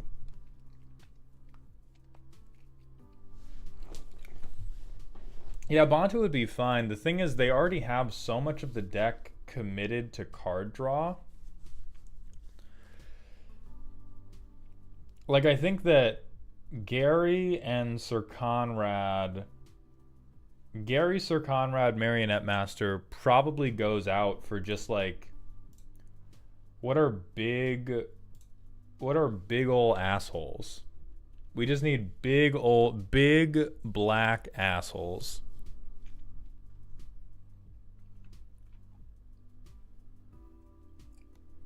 or things that care about how many artifacts we have, but like just what's massive, what are the massive shits?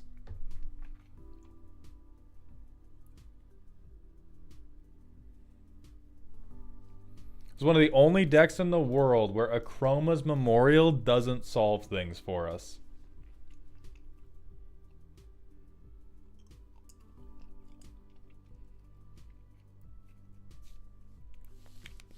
We're not doing Toxrill. First and foremost, we are not doing Toxrill. I mean, like, this guy maybe. Big angry stone guy. That's better than some. I think this will convert to more damage reliably than Sir Conrad will. 100%. Oh, wait a minute. Guys, the best casual card in existence.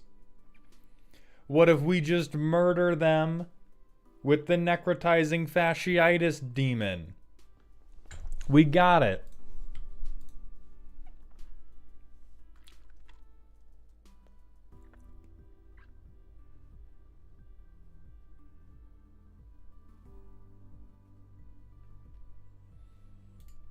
I mean, straight up, put Shamil in. Fuck it. Go to Value Town. Because, like, that's what we're missing. We just need to do stuff. We just need to take game actions. Are we looking for artifact creatures explicitly? Yes, because it is Ashnod. And Ashnod is making us a bunch of Power Stones. And this deck was missing land drops like no other. And so we want to have stuff that we can pay for with the Power Stone tokens and not just... Oh, this guy too. This guy. You just need such big shitters. So I would really recommend stuff like this because in contrast to how I thought the deck was going to go, it's really, really good at establishing its value engine. And it is horrifically bad at turning that value engine into anything that can kill people or try to win at the game Magic the Gathering. So I would look at some of those really, really big guys and throw those in.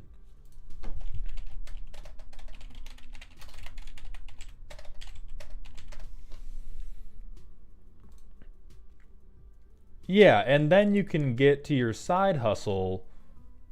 Ashnod begins building Rock'em Sock'em robots. They do have Portal to Phyrexia already. So yeah, I think Stone Idol, I think Chameel, Akros, maybe Metalwork Colossus could all be pretty good. But you just need some stuff that's going to pressure the board. Because right now, nothing you play creates meaningful board pressure other than Cranial Ram or Vorpal Sword, and we need a bigger density of things that will scare the hoes.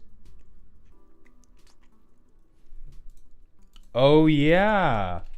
And then after we get all these in, then you give a Myriad. Draco? I mean, no. Listen, we have money to spend. We do not have set up fake LLCs in the Bahamas just to dump excess money into. We don't have mana like that. We do not have mana like that.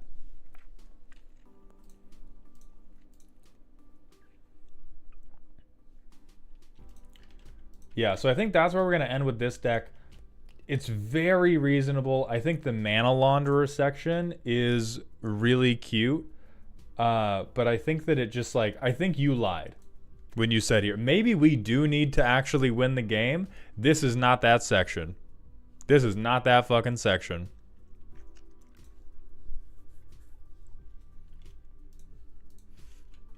We're going to move on to Bolas Brigade's deck, which is spooky. And there's a Moxfield primer, so we will just read that. But we're going to read it after I go pee. Nobody buy my chair. I swear to God.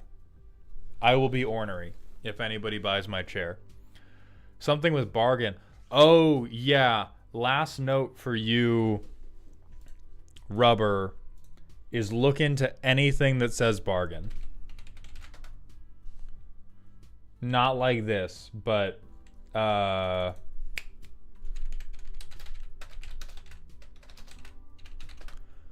also worth investigating. I'm going to go use the bathroom. Then we're going to get back to the next deck.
All right, everybody.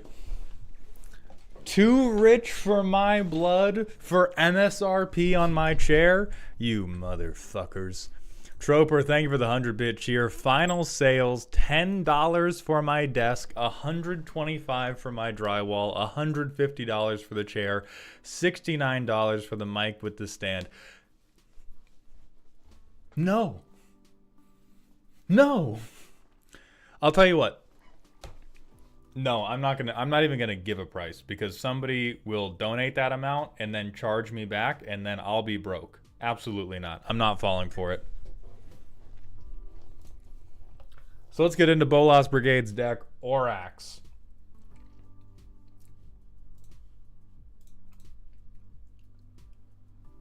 Custom art, nicknamed proxies with a flavorful theme, conceived as an in-joke with my friend group. Good. I love decks. Hey, me personally, I love when a deck is an in-joke that I have no context for or ability to sympathize with. It's going to be sent to a friend in custom sleeves in a designer deck box for Christmas because it's proxy who cares about card price, because it's a theme deck. I picked a bunch of bad shit. I am requesting aid to make the deck function by minimizing dead cards, non-bows, assynergies. I am not asking for more efficient or redundant ways to get certain effects. Okay. Very good to know. Orax are a clan of Mandalorians that revere the ancient ways of the Taung, the aliens who first settled the planet Mandalorian. To represent this in MTG, the creature types Warrior, Berserker, Barbarian, and Shaman were selected. The Taung and the ancient Mandalorians believed in a trio of gods, Kad Harangir, lore stuff. So destruction and war, sloth, and the trickster gods. Okay. They live on a snow planet, and they ride dragons. Okay. So we have dragons, we have snow. We have Beskar armor. We have destruction.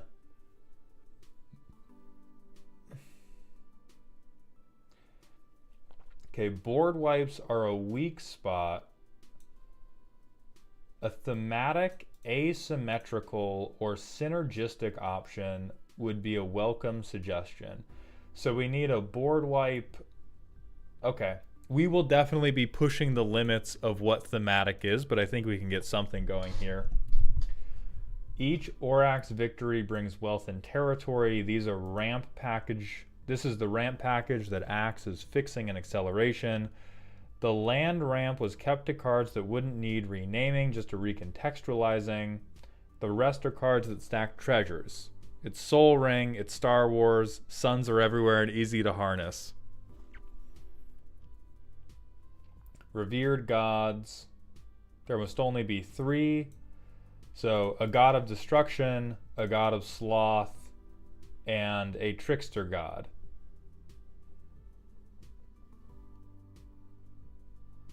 Yeah, I doubt I will get better suggestions for you than these 3, but we will look a little bit. And then the slothful are creatures that are meant to die to bring benefits to the survivors. Okay. That is a lot to keep in my fucking dome, but I'm going to do my best. So, destroys the board immediately. Too much. This is so much.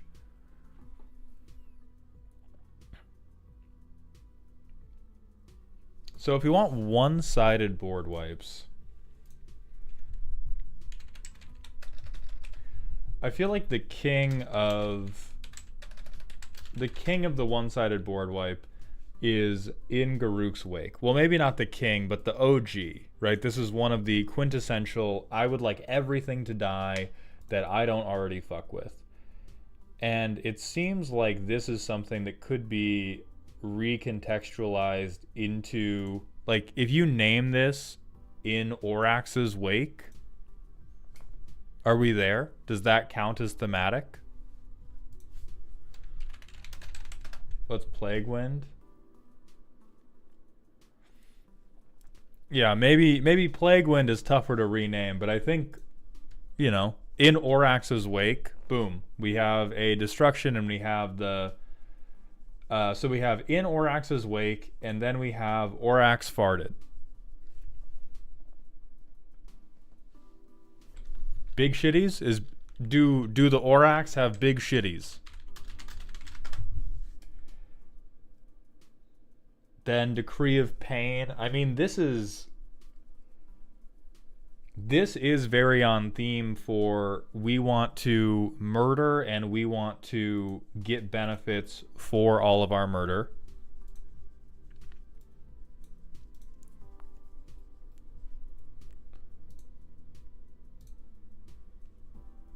So let's look at what we currently have that we maybe don't want to have if we're going to have... Let's look for what the A synergies are, the weak stuff is.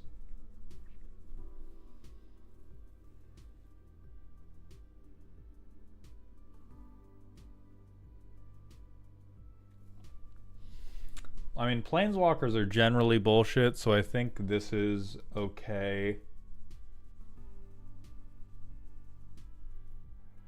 I don't know how I feel about Gimli. I mean, I think, like, we're in a deck that wants to kill, murder, and destroy, and Gimli said, like, we definitely have flavorful spells that say, kill that guy. And Gimli says, run a marathon, do 50 push-ups, buy me some milk, and then I will do my best to kill that guy, but I might fail. And so if there is a character from this lore that you think matches Gimli specifically, I will give you the lore out for it. But otherwise, I would immediately mark Gimli as this is one of your worst options in terms of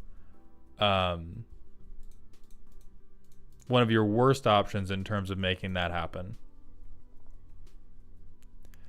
Yes, Laterno, we are roasting and or improving other people's decks. We have a Mandalorian with dwarfism in the clan. All right, so this is just Steve. The next least flavorful thing, I would say that Deadly Rollick is kind of a flavor miss. It is really efficient removal, but it is exile.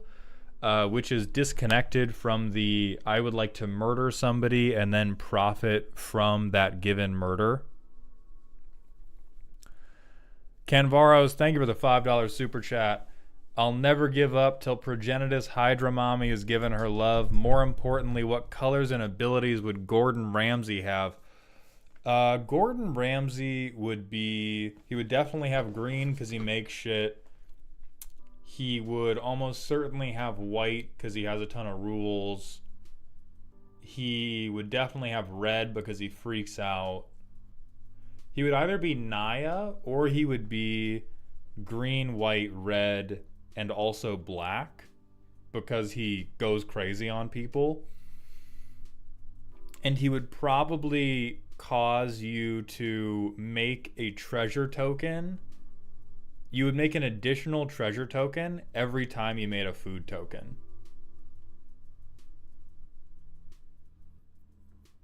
And then you could like sacrifice foods to kill a man.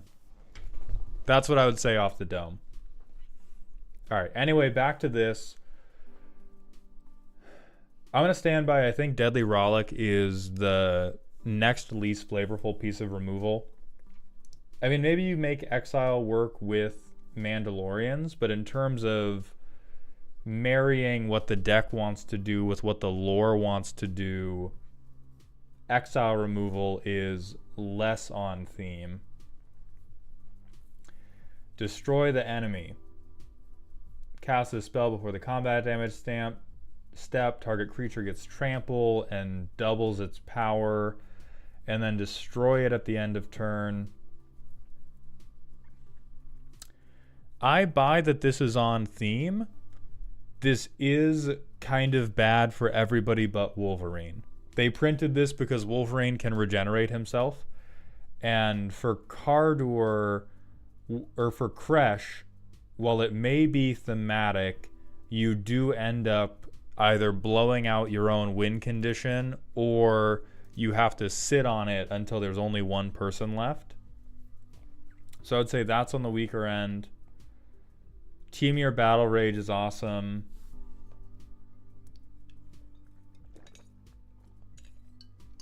I think Mage Slayer is worse than something like Embercleave. With a commander like Kresh, once he gets his armor, he's good. That is true. Consider Mithril Coat is one card in an entire deck that does not appear to be using tutors.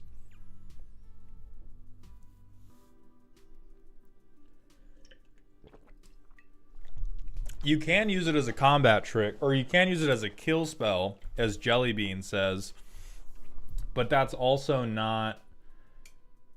I think that's kind of off flavor with the deck as well. Like I don't know if this specific clan of Mandalore is known for poisoning other people to death with crack. If they are, Berserk is great.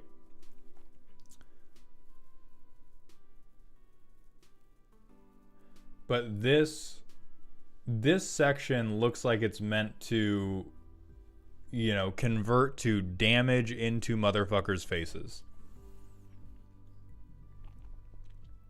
Grows the Armory. Alright, so we get something from graveyard to hand. We get some type of card draw. We elf ball on them. Yeah, we draw cards.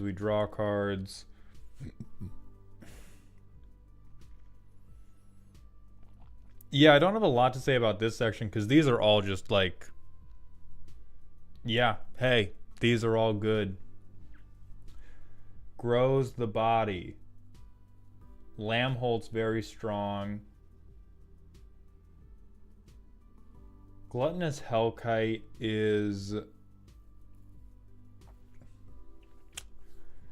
Again, not a thematic miss.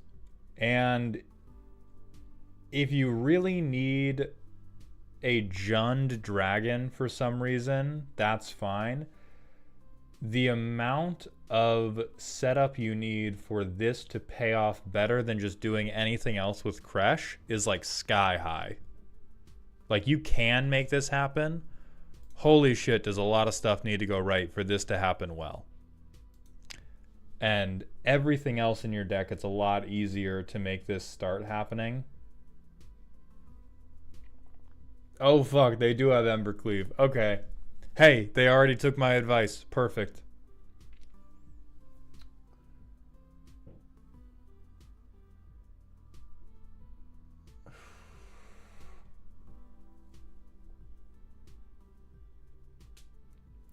I think Frank Horrigan is also on the low end of your effectiveness. If another member of this pod is named Frank Horrigan and they are also a very large mutant that is trying to come back home from the wastelands, I will give you the flavor out again.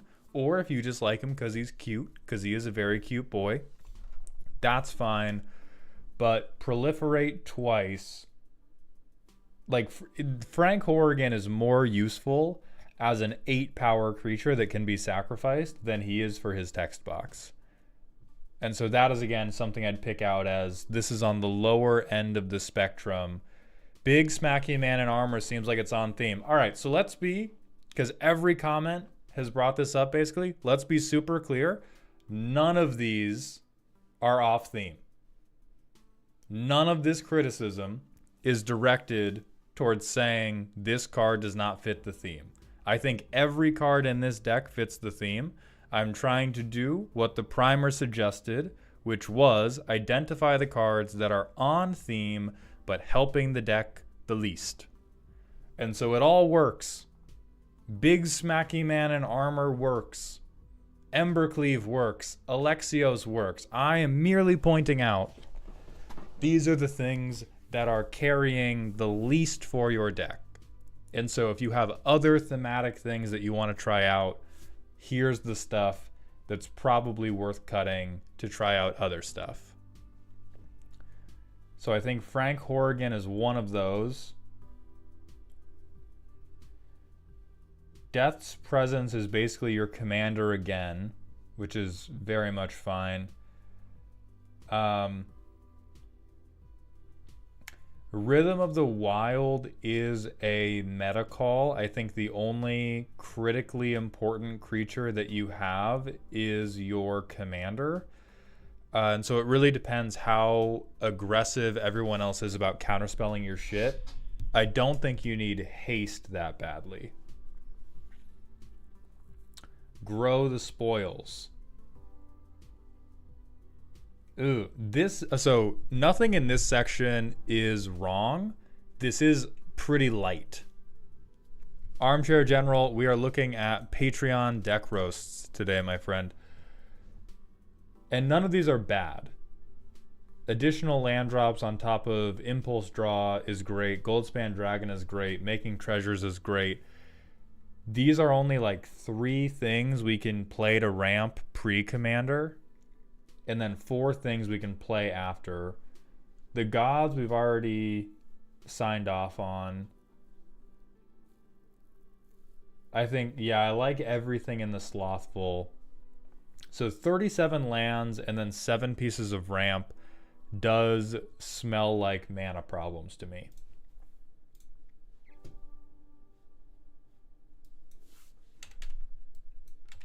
Would you look at that? All right, turn 6. We can begin slothing. Now we're cooking, right? Turn 7, we're cooking, right? We'll say I grabbed a forest.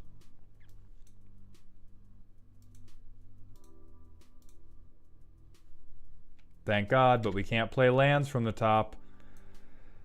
So we're going to shock this in, and it's going to be fine, right?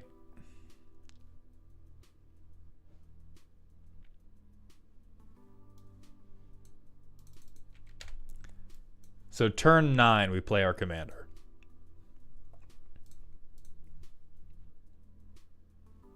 Okay, this one's better. We have 2 lands in our opening hand. So we can Assassin's Trophy, or instead we can hang out for a while. Turn 10. Fucking got him, baby. Just like in the lore, after Mandalore got turned into a barren wasteland and nobody came back for thousands of years, or whatever actually happened in Game of Thrones. How many lands are we on? Willpower, we're on 37, which 37 is not a low number of lands, but we have a really low number of efficient card draw spells, and we have a really low number of efficient ramp spells. We have three ramp spells that mean anything, and we have no card draw spells that mean anything.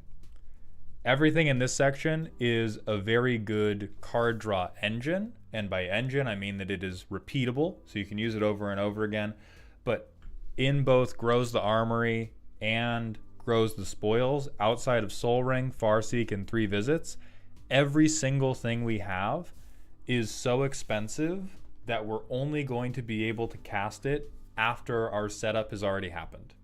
We have almost nothing that can bail us out if our opening hand isn't great. Now, depending on your play group, if they let you mulligan 10 times, who cares? But if you don't want to be mulliganing 5+ times every single game until you get a hand that can actually get out to the races and participate in Magic the Gathering, Grows the Spoils needs to be significantly bigger, and it needs to be more things like Farseek and 3 Visits that will just unequivocally say, I don't have the mana for my commander or any of my engines, and this card is going to give me the mana for my commander or any of my engines. I don't know how much the Mandalorians like to wear necklace, but this is a situation where a white boy necklace should come into play, where you can get it in your opening hand.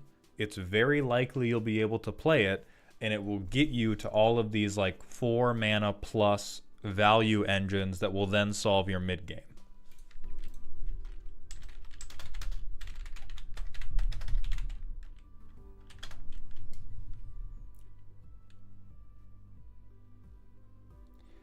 Yeah, Spoils of Victory would also be great.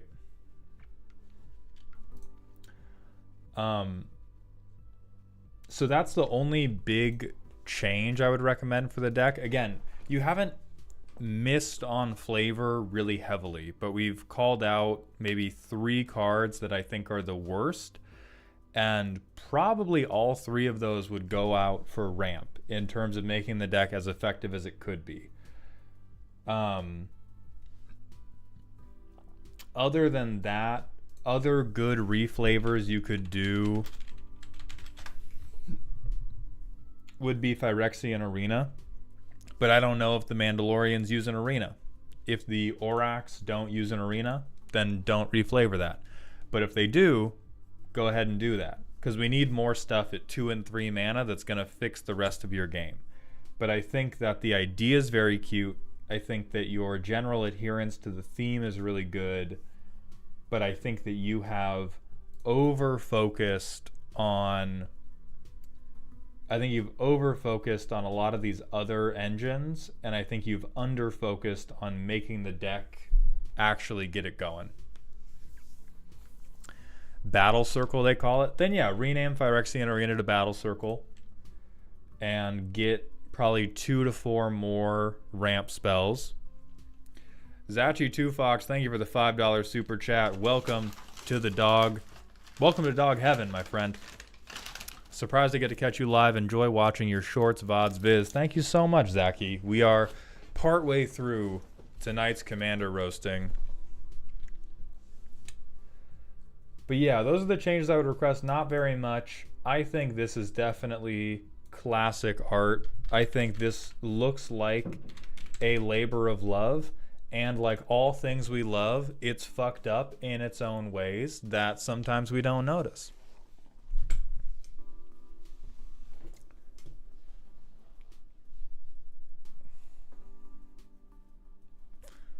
God, I do think All Will Be in One can really pop off.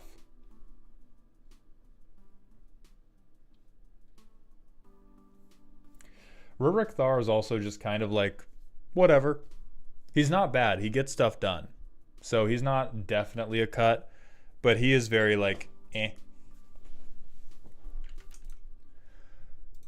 So with that, Bolas, thank you for the submission. We're going to move on to Karma's deck, which is spooky. This deck intends to burn the ops with cards like Nekusar and Descent into Avernus to lower life totals while making use of the amass keyword to finish the job. If that doesn't work, then the massive amount of zombies will finish the job.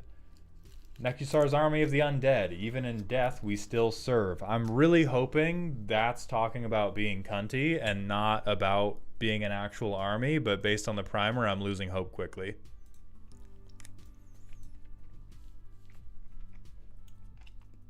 Alright, so we all know what Nekusar does. He's big stinky. You get to draw additional cards, but he deals damage to you. If you held back from putting Infect in, you automatically get 2 points. 1/1 counter payoff. What? Huh? Why? Why are we playing mono green in Grixis? We don't need to be like them. We're better than them. What are we? I mean, I guess it's just for the amass, but okay. Wizard class, nobody tell Arya about this. He will have a fucking heart attack.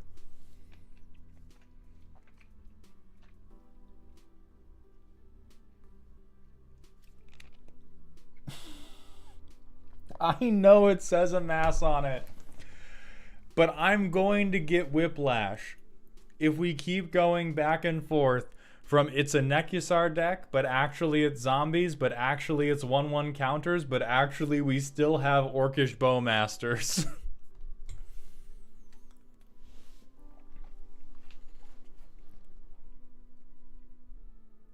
Alright, it's just a ton of amass. Oriri, thank you for the $10 super chat. Welcome to Dog Heaven, my friend. Love your videos. You inspired me to play Commander again after almost 12 years of not playing it.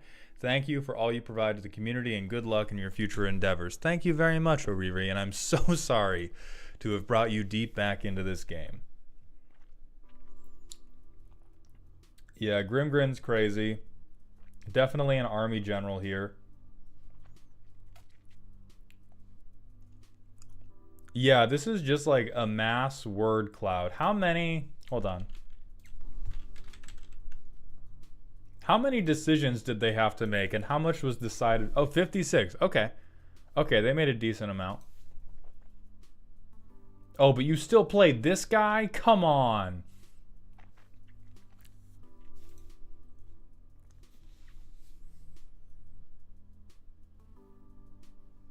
Excess non-con. Aim for the moon. I like that they have a section where they're just like, fuck it. Fuck it, we ball. Alternate. We have treasure generation, right? That's not treasure. That's not treasure. Where's treasure generation? That's not it. Just, no, that's not it. No, that's not it. Oh, but we have an infinite. Good. I was worried. Oh, here's the treasure generation. In the infinite B.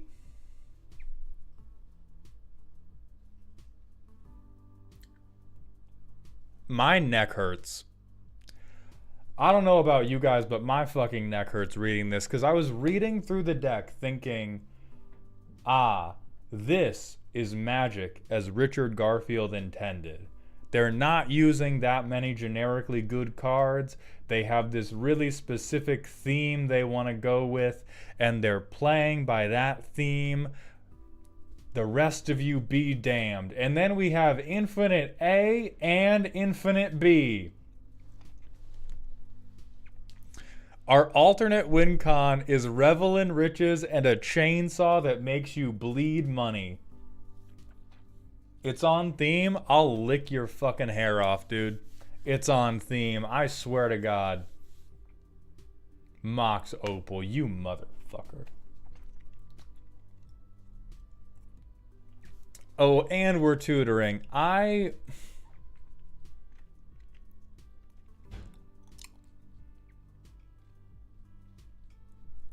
struggle to respect tutors in a situation where you always have a best thing to tutor. And sometimes I will go easy on that rule for jank, because I don't ever want people to compromise on their jank and replace their jank with generically good cards. That said, infinites are about as generically good as it can get.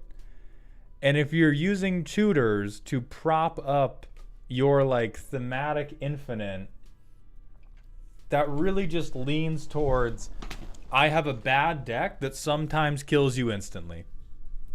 I have this really flavorful deck, and sometimes the flavor is my deck is really fucking good at Magic the Gathering.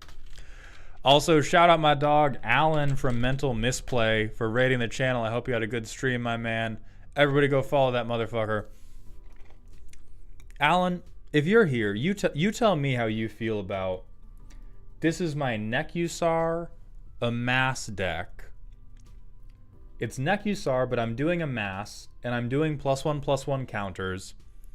But I have two infinites and 3 tutors to get to those infinites. Kodak Muttley, thank you for the Twitch follow. Welcome to the doghouse, my friend. Let's see how it playtests. 0 lands, very good. No, Alan, this isn't my deck. It's someone else's deck. Okay, so we have a vampiric tutor, and so we are legally obligated to go get Reaver Cleaver, which makes me feel gross. I shouldn't have asked you shit, you goddamn CEDH player. I shouldn't have asked you a goddamn thing.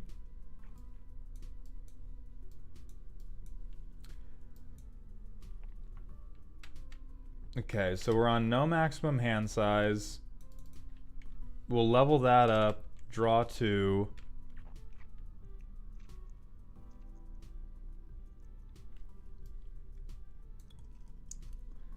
We'll pay 2 more life.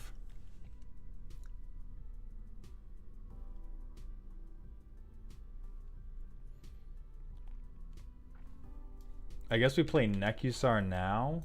And now that we have all this extra draw, that's what we do. I mean, fuck Cemetery Reaper, dude. We'll amass 1.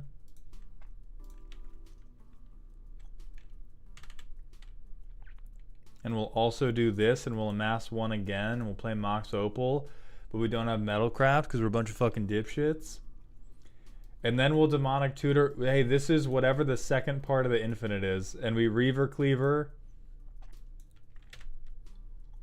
No, fuck. We can't be doing this. We cannot. I will not allow this. We are going to make you better forcibly if we have to. So, big rule of thumb, you guys. If we want the deck to be a silly haha thematic deck, I cannot advise enough how you should not put generically cranked as fuck cards into the deck, because all it does is split your deck into 2 different personalities. Either you have Rhystic Study and nothing you do really matters because you have Rhystic Study and you get to shit on everybody because of it, or you have the thematic haha fun deck. Like, this deck is impossible to power level. It's impossible to play it at the same table multiple times and have it feel the same, because some games you get fucking Orcish Bowmasters, and some games you get Rhystic Study, and some games you just tutor for the goddamn infinite off rip. Like, if you were doing a 1/1 counter deck, and like you have profs, and then you have Bowmasters, but it's really for the amass, and you're holding back from doing wheels and stuff, then sure. And you had like some normal ass card draw, sure. Or even if you put Sauron in here, because Sauron would be on theme. and it would give you oh, it wouldn't work with props, but it would give you some decent card draw. But instead we have even Revel in Riches too. Like, we have a deck that is very, very low power. And I think that you have realized that. And in realizing that, instead of meeting the deck where it was at, you taped a fucking bazooka to it. And some of you think that's based, and that's fine. I'm not here to gatekeep your fun, but from my perspective, some things just deserve to be squirrels. Like some cute little decks just deserve to be cute little decks. Not everything needs to keep up with every other thing. You don't need to surgically insert a goddamn brick of C4 into the squirrel's spine so that it can fight a boar. And I think that the Nekusar, like, Army of the Undead deck would really benefit from meeting itself where it's at.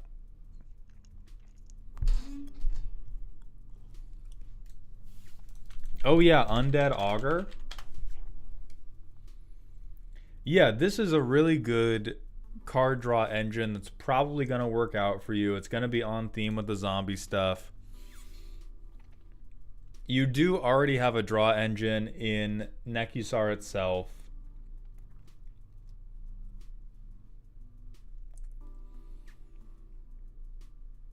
Like, I think we're so close. You were this close.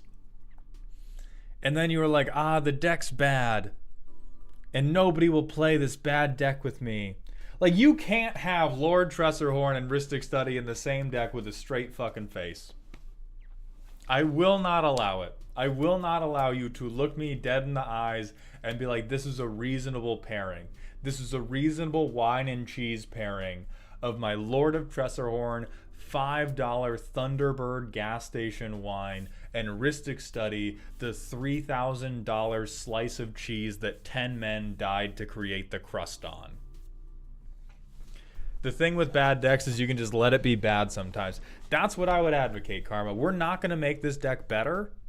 We're going to make it worse. We're going to make it worse, and I think it will make you happier.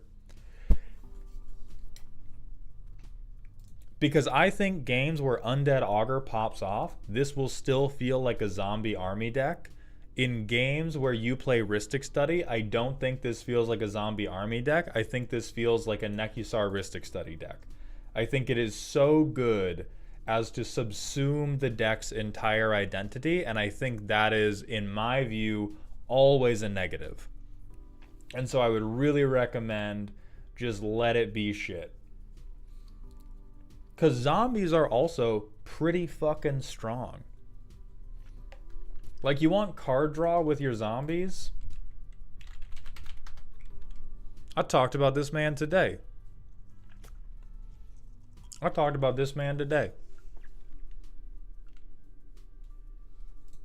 Just get it going. There's a million things we can do to keep the zombie game plan going. Oh yeah, and if we have 1/1 counters,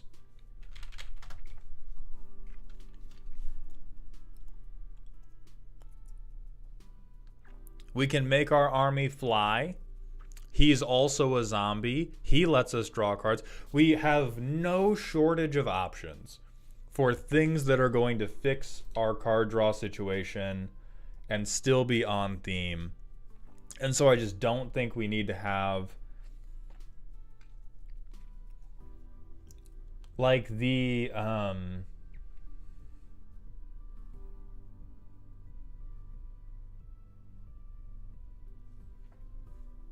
wait. How is this a...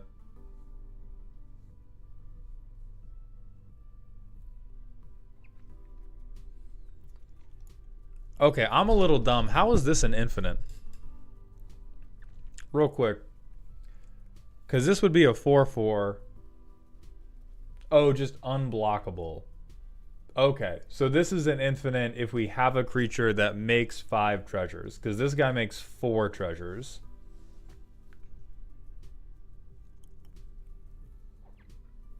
So we're almost there. It's definitely like...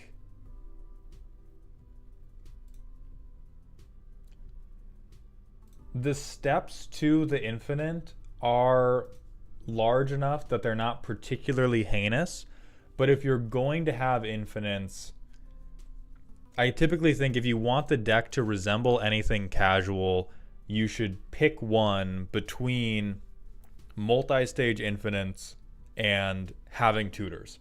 I think you can get away with having tutors for certain jank, but you shouldn't have, okay, I need to grab these 3 cards and then I win the game.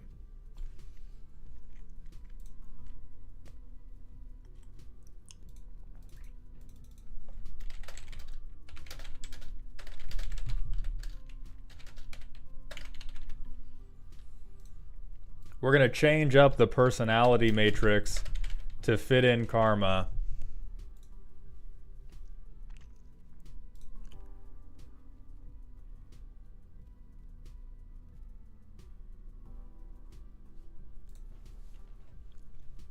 It's very cool, and it's really just like 10 cards at the end that I think are giving into the oh god, oh fuck, I need the deck to be good, instead of just like let it be this cool little finger painting. And it's okay if it looks like a child made it out of diarrhea, because sometimes that's your favorite part of being a parent. Probably not. I had a vasectomy. I can't relate to you people. But it's okay to let a deck be shitty. And maybe you don't get to play it in every table, and that's also fine. That just makes the deck more special. Yeah, Siri, play Let It Be on repeat in this guy's house. All right, Not Buddy, are you still here, my friend? Because you are up next.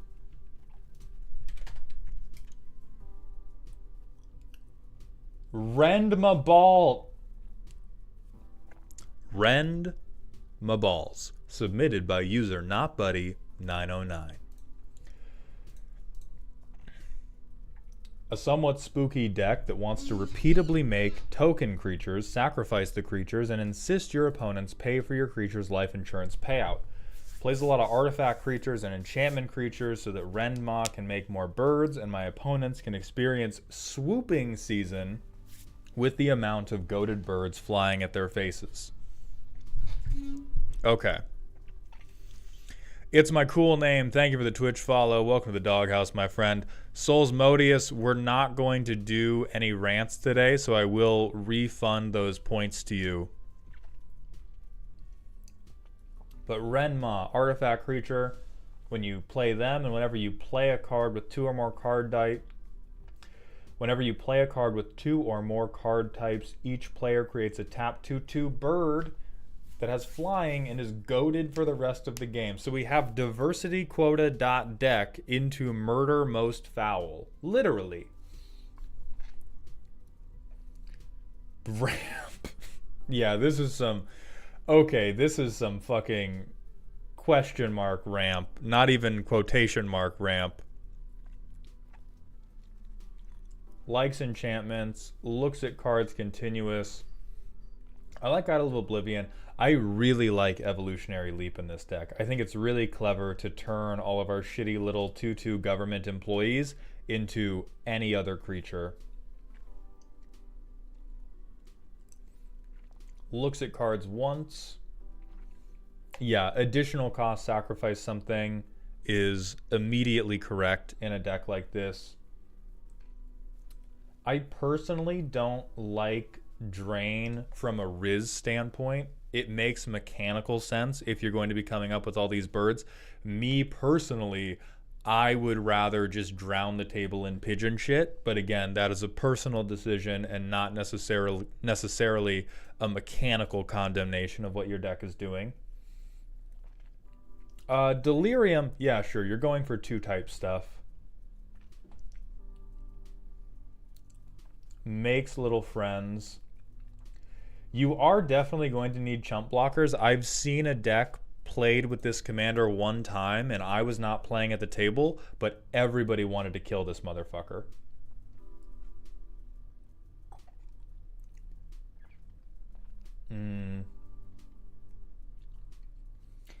Yeah, whenever another dies seems really good.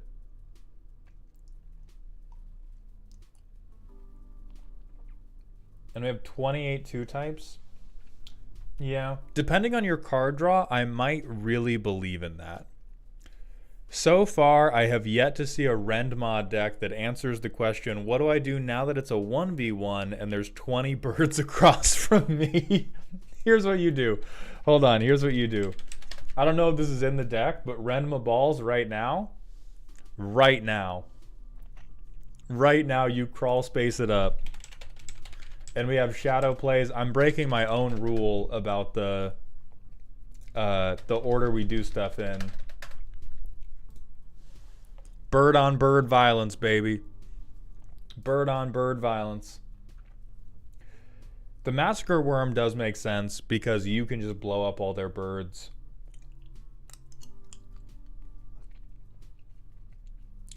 Sack outlets are good. This is the only time I am going to say, good job on the bounce lands. You have non-basics that you're going to want to bounce. So this makes sense. Likes artifacts. Sure, I believe in all of these. Some recursion, but really not too much.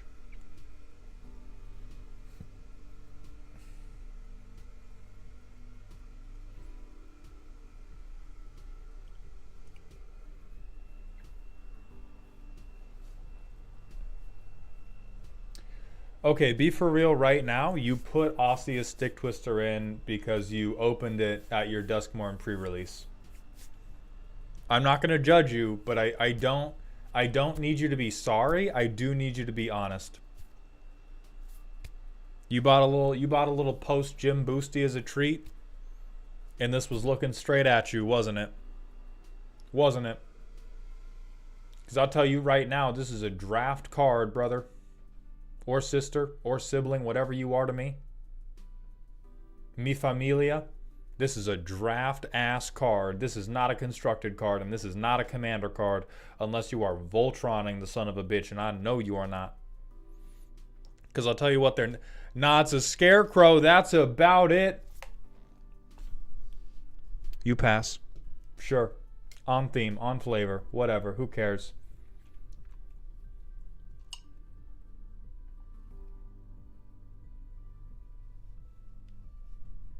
God damn it. What does this guy do on the flip? At the beginning of each upkeep, they sack a creature. Okay, both sides do make sense. I'm going to see how it does in the playtest. My first potential criticism is in green and black, you have a lot of things that care about artifacts. And you have a lot of things that care about enchantments.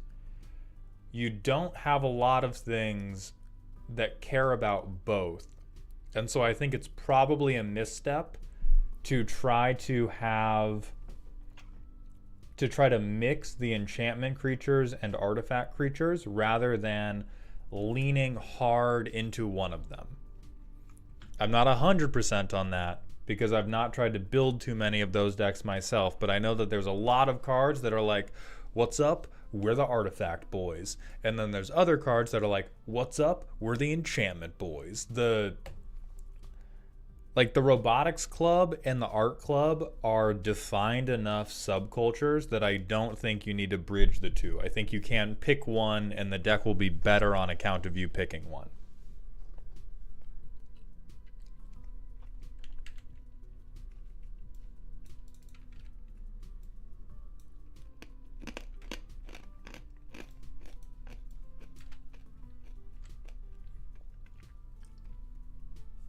Okay, now we're a little bit stuck, huh?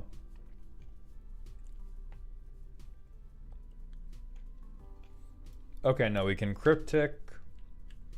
And then we can...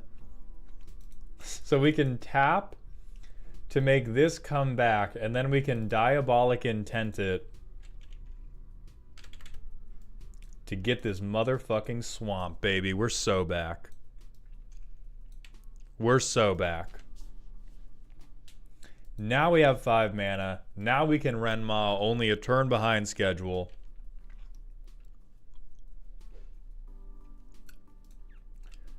So everybody has a bird now.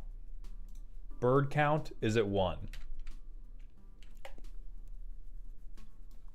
Bird count is at 2. Then we can sacrifice nothing because I want to do something tricky next turn. We get a forest. Bam, bam, bam. Table is smacking the shit out of each other.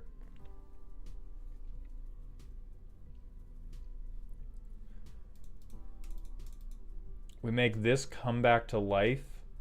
We sack it. We float a black mana first.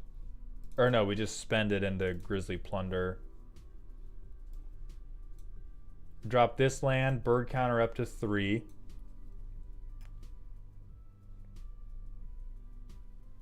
Doesn't have 2 types, doesn't have 2 types, doesn't have 2 types. Damn, we let our nuts hang.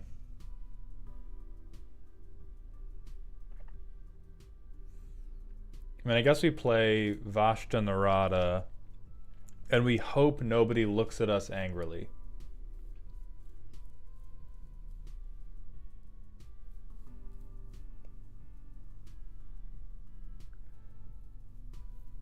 And then we play Venom Crawler, bird up.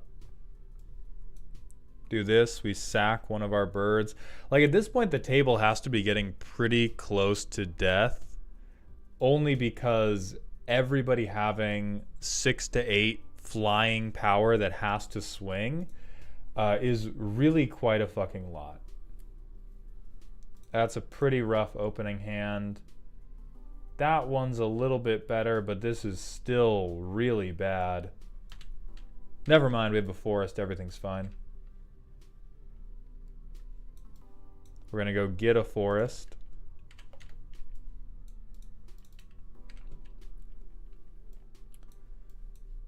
And now we get to make an everywhere token. All right, turn 5. We get to play our commander. It's time to bird up.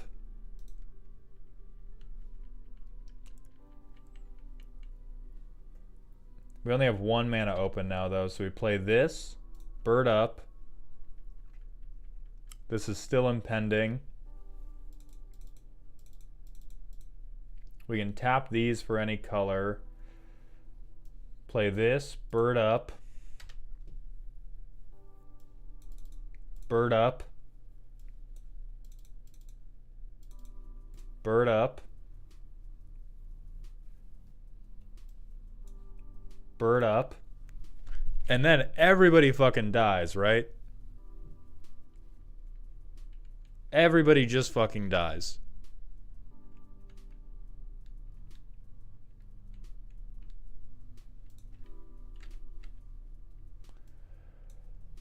Because we can demolish your spawn, and this is probably how we win the 1v1. So this worked really, really well, but I want us to be very exacting about why this worked well so we can bring that into the feedback. Enduring Vitality is really hot. This is the hottest enchantment creature you have. This delirium stuff super didn't matter. What mattered is ramping. All that mattered is that we ramped and we had 2 typers. And so I would really recommend picking I'm going to synergize with enchantments or I'm going to synergize with artifact creatures, because we have a number of things. We have a number of things that care about things being artifacts, and if we're going to include synergies like that, we need to be like fully in on those synergies, because all 3 of these cards, they were blank. They didn't need any effect other than we have the type creature and we have the type literally anything else. And so as somebody else mentioned in chat, a terrifyingly effective way to build Rendmaw is to just pick a ton of completely dog shit. 1 second. There's actually, for once, we don't want partial type matches. We do want, oh my god, I forgot to do the mana thing.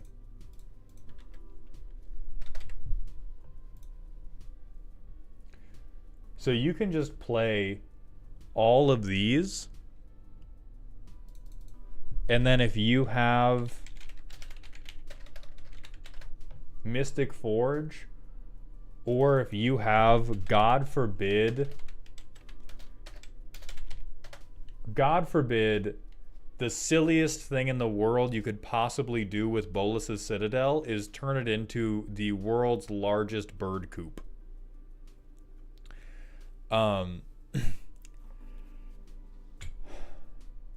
Bolas' Citadel does actually go kind of hard as fuck.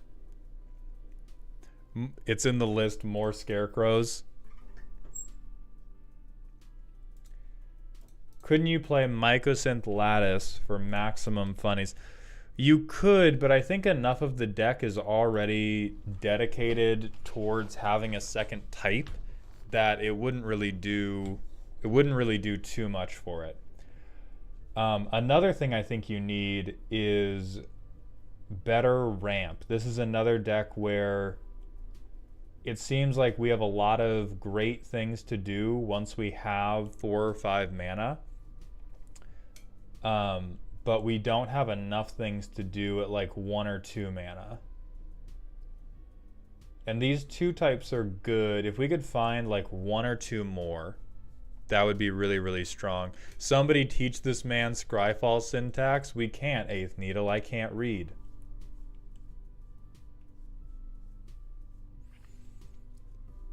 But yeah, all this stuff like Scorpic Lord, Osseous Stick Weaver, Nightmare Shepherd's actually crazy as fuck.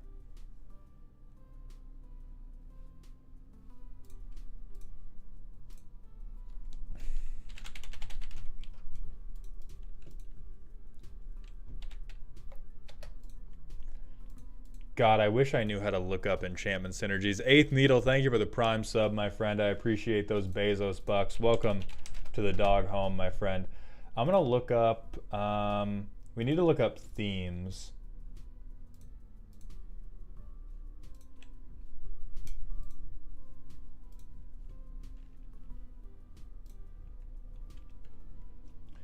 We want Golgari and we want Enchantress. There we go. Okay.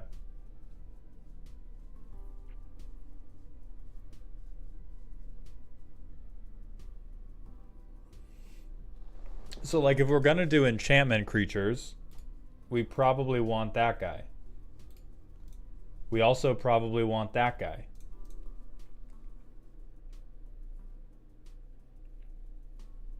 We probably want Destiny Spinner.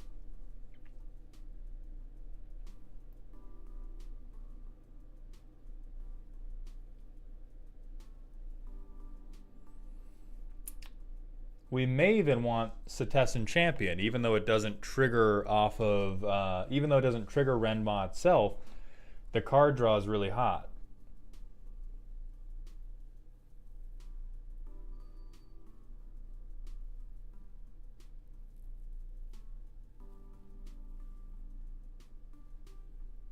We could also do Dryad for ramp potential. Springheart and Nantuko. Oh, I don't think creating a token counts as playing a card. Oh yeah, and Doomwake Giant would kill our opponent's bird, so this could be a really powerful end of the game type thing. Moonstone, thank you for the Twitch follow. Welcome to the doghouse, my friend. Hit me with that personal question when you want. This would be really good if you didn't want anyone to talk to you ever again. I mean, first and foremost, what that mouth do, and secondly, you just hand rip the fuck out of everybody.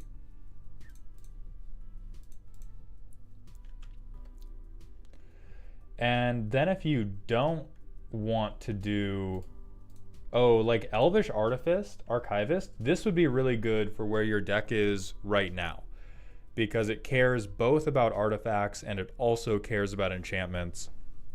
But these would be some crazy strong card draw engines, And these are really just meant to illuminate the fact that artifact decks and enchantment decks are often really specific. Like they're very, very internally focused, and they really like loops that they're doing themselves. And so when you start mixing and matching, you're probably just making the deck less effective than it would otherwise be. What would you say the funniest budget playable deck to alt Oko the Ringleader in is? For each other non-land permanent you control, create a token that's a copy of that permanent. Literally nothing, because Simic isn't funny. It never is. I have more stuff than you is only funny to the 1%ers, and we will eat you one day. And you will be tasty. We will put garlic butter on you.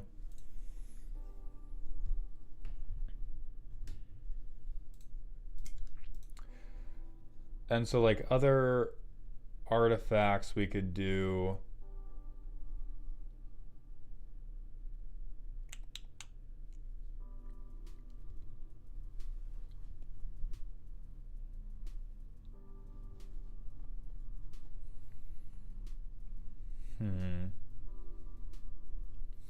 I actually think enchantments might be the way to lean here.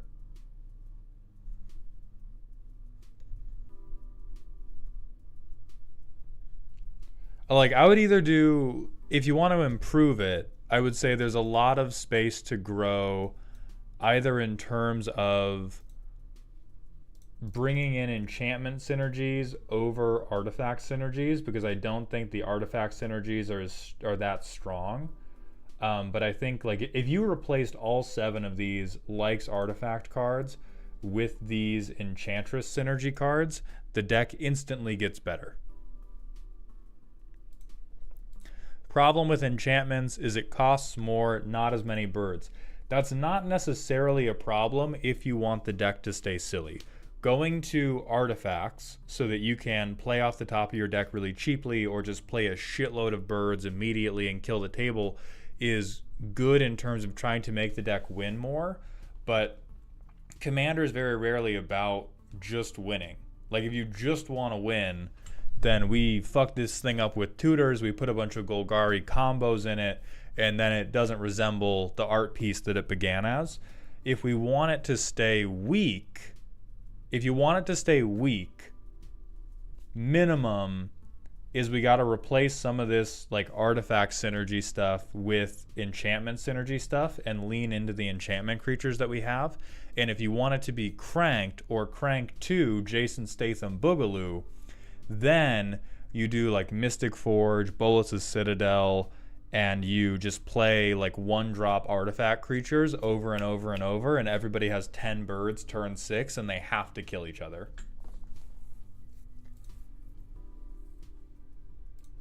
I do like it overall.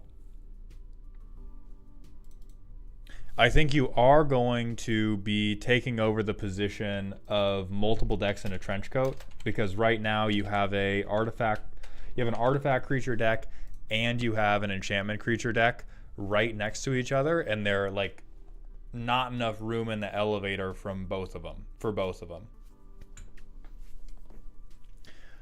Sam, I am seeing those chats. I'm just slower to pick up on them because I'm trying to keep my talking consistent, because my editor often cuts these streams for YouTube's.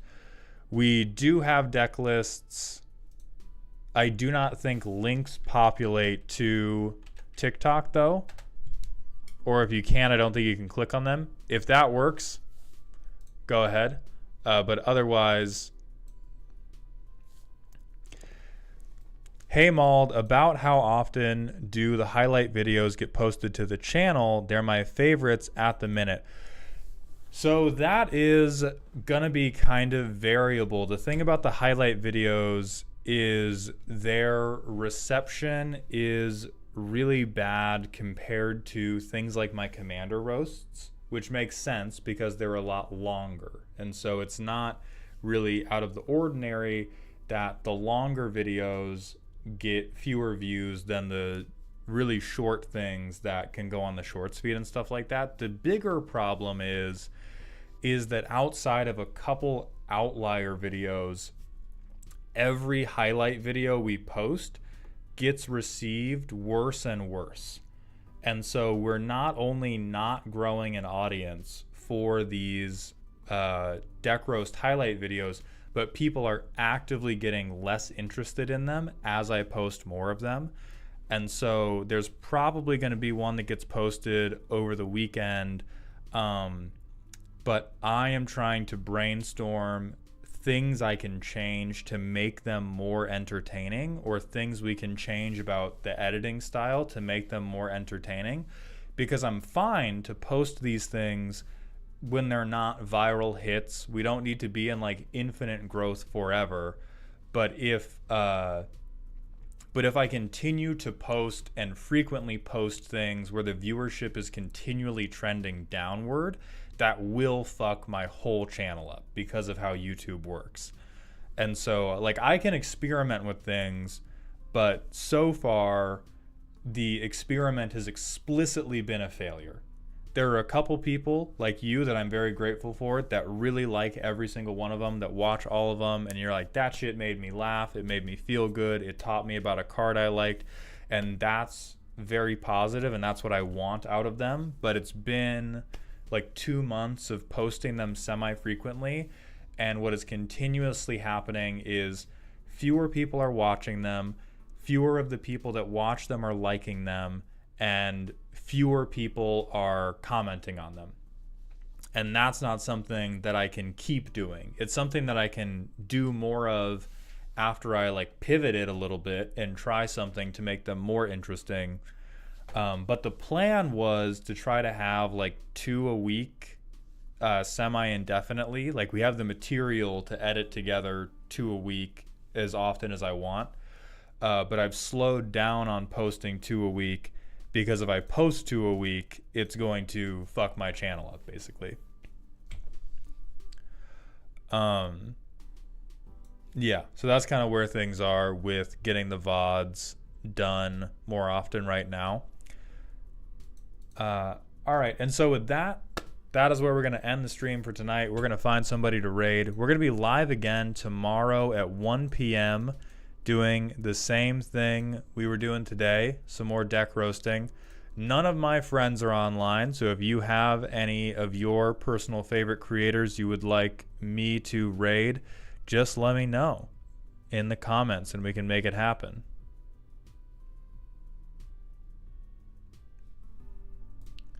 But for TikTok and YouTube, this is going to be where we end for the night. So thank you to everybody who watched, followed, subscribed, and generally puts up with my garbage.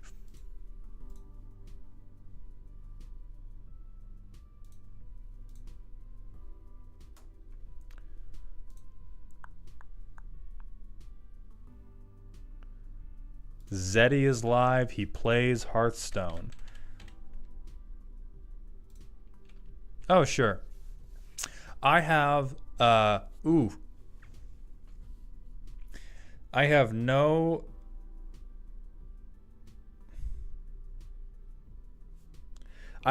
idea what to do for a raid message.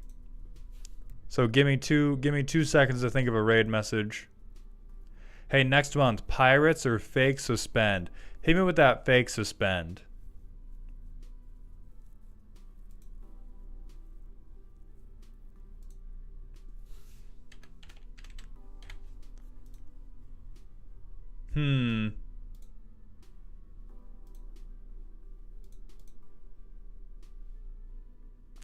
I don't want to do build better decks. I don't want to cold open onto somebody I've never met with something that could be interpreted as, hey, fuck you.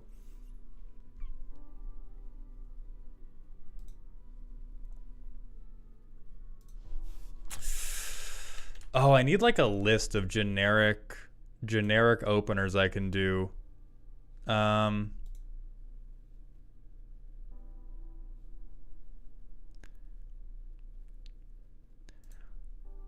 Hey, fuck you. Hey, fuck you. Yeah, fuck it. Cut Soul Ring. See if he recognizes it. That's the message. Thank you all. Have a good night. I appreciate you coming by the stream, and I hope to see you tomorrow. But Cut Soul Ring is what we're going with.